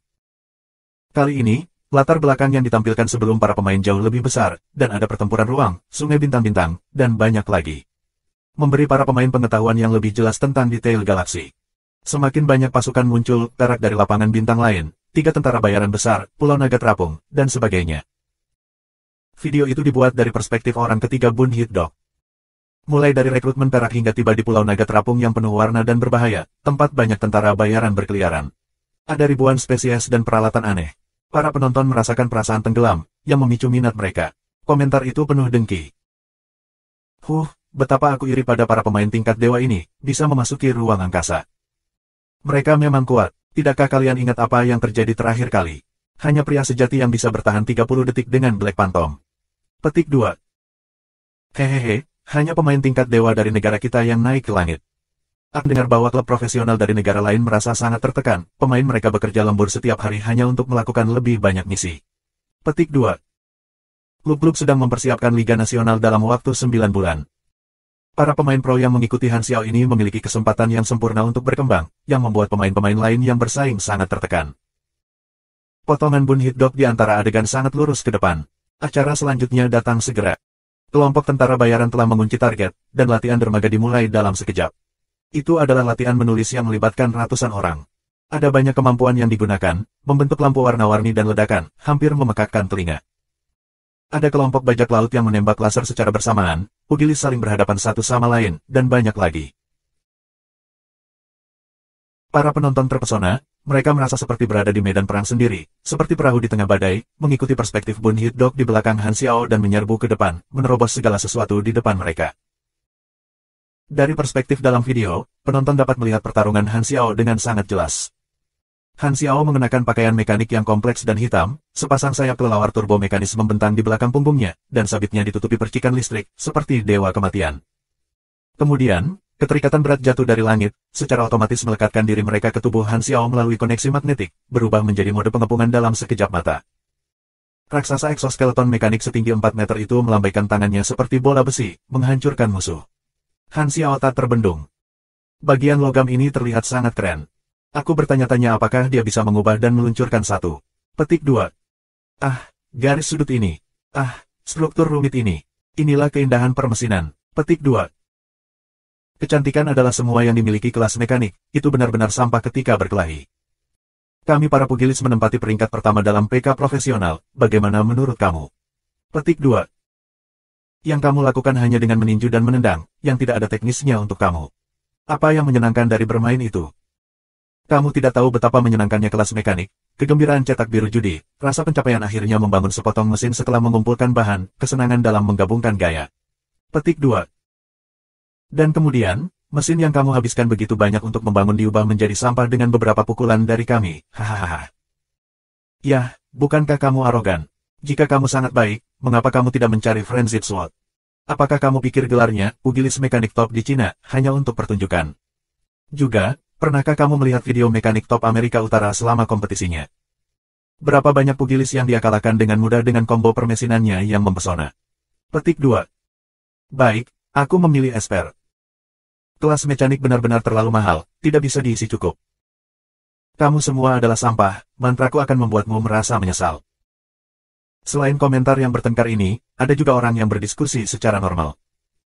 Black Phantom lebih kuat dari sebelumnya. Apakah dia selalu sekuat ini, atau apakah dia perlahan semakin kuat? Petik 2. Para pemain planet Aquamarine tersenyum diam-diam. Bukan di Galaxy Times yang menyebutkan bahwa NPC semacam ini adalah karakter utama, dan mereka sangat kuat. Aku pikir, karena Black Phantom mengatakan bahwa bencana akan terjadi di planet Aquamarine dan dia pergi keluar angkasa untuk mencari solusi, dia pasti akan berperan dalam alur cerita planet Aquamarine versi berikutnya. Pikirkan tentang hal itu, ruang adalah masa depan, dan sesuatu pasti akan terjadi yang membantu kita beralih dari planet kita ke ruang angkasa. Aku berani bertaruh 50 sen bahwa dia akan melakukan sesuatu dengan itu. Petik 2. Menunggu analis ditampar. Tes, budaya naga terapung sangat buas. Selain diskusi, ada juga pamer komentar. Dari suatu waktu, aku mulai memiliki indera. Pertama, sepotong kecil logam, lalu lebih banyak bagian dilahirkan. Dunia aku dipenuhi dengan kegelapan. Aku tidak bisa melihat, tetapi aku bisa merasakan seseorang menciptakan tubuh aku. Seiring berjalannya waktu, aku mulai memiliki lebih banyak indera. Suatu hari, aku tiba-tiba merasakan sakit, rasa sakit yang secara bertahap membuat pikiran aku lebih jernih. Akhirnya, aku memiliki mata. Aku mencoba membukanya, dan aku melihat sejumlah besar aliran data dalam visi aku. Apa ini? Aku penasaran. Aliran cahaya yang hangat mendarat di tubuh aku, dan warna-warna dunia muncul di depan mata aku. Aku melihat ke bawah, dan aku melihat seekor laba-laba mekanik kecil. Apakah ini tubuhku? Pikirku. Kali ini, aku mendengar suara seseorang di atasku. Ini akhirnya selesai. Dia terdengar senang. Aku mendongak mengikuti suara itu. Seorang pria menatapku dari atas, matanya dipenuhi cinta, tersenyum. Aku belum pernah melihat senyum sebelumnya, dan ternyata mereka begitu murni dan lembut. Dia adalah pencipta aku. Petik 2. Rasa koneksi muncul dari lubuk hatiku, tapi, kenapa aku punya hati? Mengapa aku memiliki emosi? Aku hanya mesin. Sudahkah kamu memberikan ini untuk aku, pencipta aku? Pria itu mengulurkan tangannya dan membelai tubuhku, suhunya melewati baju besiku yang dingin. Ternyata, seperti itulah rasanya kehangatan. Sangat nyaman. Aku tidak bisa menahan diri untuk menggosok tangannya. Dia tersenyum dan berkata, sepertinya Sense buatan sangat sukses. Saraf buatan bekerja dengan sempurna. Mari kita tunggu dulu di standby. Petik 1. Tiba-tiba, tubuhku berdiri tegak sendiri, dan aku tidak bisa bergerak lagi. Pada saat ini, aku mengerti. Meskipun aku bisa merasakan suhu, meskipun aku bisa merasakan sakit. Apa yang benar-benar mengendalikan aku adalah program kecerdasan buatan. Aku hanya mesin, aku bahkan tidak bisa dihitung sebagai kehidupan. Arti keberadaan aku adalah mengikuti perintah yang diprogram. Tapi upaya yang kamu lakukan memberi aku akal sehat. Mereka membiarkan aku merasakan dunia ini, merasakan hidup. Itu adil, bukan? Tidak apa-apa, aku bersedia terjebak dalam tubuh ini dan melihatmu diam-diam. Terima kasih telah membuatku. Kudus, seorang tuan muncul. Itu adalah beberapa bagian di sana. Pakar sastra, apakah kamu menginginkan jeruk? Han Xiao senang membaca karya-karya seperti itu, para pemain memiliki kreativitas yang sangat kaya. Selain dari komentar normal itu, sisanya adalah komentar spam reguler dari para penggemar pemain pro. Wajah tampan bos Lige adalah milik Lige Fan Club. Aku, Hao Tian, jangan setuju, lawan aku. Wang tua, Laksamana Raja, menatapmu para kontestan kelas 2 bertarung sambil tersenyum. Tim rekayasa Pantom Hitam ada di sini di bagian komentar untuk melakukan konstruksi. Orang-orang yang tidak relevan tetap kembali. Petik 2. Apa yang tidak dia duga adalah bahwa ada pemain yang mengirim pesan spam dengan namanya, ini membuat matanya berbinar. Menjadi meme adalah salah satu tanda menjadi karakter terkenal, jadi dia tidak berharap dirinya memiliki penggemar. Video masih diputar, dan komentarnya kacau. Namun, ketika Ames muncul, semua komentar yang berbeda ini menghilang, semuanya menjadi komentar pujian yang mengamuk. Ames muncul di dermaga, duduk di singgasana tulang naganya. Dia mengenakan gaun hitam berpotongan tinggi, menunjukkan sebagian besar putih di kakinya, pikir panjang. Dia cantik dan bergaya, dikelilingi oleh aura misterius. Dikombinasikan dengan kekuatannya yang menakjubkan, daya tariknya berlipat ganda. Para penonton tidak bisa menerimanya. Ya Tuhan, kecantikan tingkat atas. Kalian semua, pergi. Aku akan menjilat layar sampai meledak. Petik 2. Naga Kaisar Amames, salah satu dari 4 super kelas A di Sateret Star Ring. Sial, dia terlalu seksi. Petik 2. Cepat, berikan beberapa tisu padaku. Jangan salah paham, aku perlu mereka menghapus darah dari hidungku. Ho, seberapa dominan. Aku seorang wanita, namun aku tergoda. Petik 2. Cepat, tangkapan layar, aku ingin menggunakannya sebagai wallpaper. Sayang dadanya rata. Apa yang kamu tahu? Kebutuhan apa yang dimiliki kecantikan dominan untuk peti? Petik 2. Biarkan aku memperkenalkanmu, ini istri baruku. Dengan ini aku mengumumkan bahwa pengawal Ames dibuat pada saat ini. Waktu penampilan Ames tidak lama, berakhir dengan cepat, dan video masuk ke acara berikut. Video berakhir di pemain pro menangkap pencuri sebagai anggota Dragon Guard. Ada beberapa interaksi pemain pro satu sama lain bermain setelahnya sebagai bloopers. Namun, sejak Ames muncul, komentar itu melekat padanya dan tidak bisa keluar. Waktu layarnya terlalu pendek, aku ingin terus memperhatikan kakinya yang panjang. Petik 2. Siapa yang ingin menyaksikan pemain pro ini? Pergi. Aku telah mengkhianati kepercayaan aku. Kembalikan Ames aku ke aku. Petik 2. Han Xiao menutup video dan tidak tahu apakah harus tertawa atau menangis. Wanita cantik selalu populer. Lagi pula, sebagian besar orang yang bermain game adalah pria, wanita sangat jarang. Ames muncul entah dari mana, sehingga popularitasnya meroket, hampir melampaui popularitasnya, yang butuh waktu lama untuk dibangunnya. Dia kuat, seksi, dan posisinya lebih unggul daripada kebanyakan, yang sangat menarik. Kondisinya terlalu jauh lebih baik daripada Han Xiao. Tidak ada yang bisa dilakukan Han Xiao tentang hal itu, dia juga frustrasi.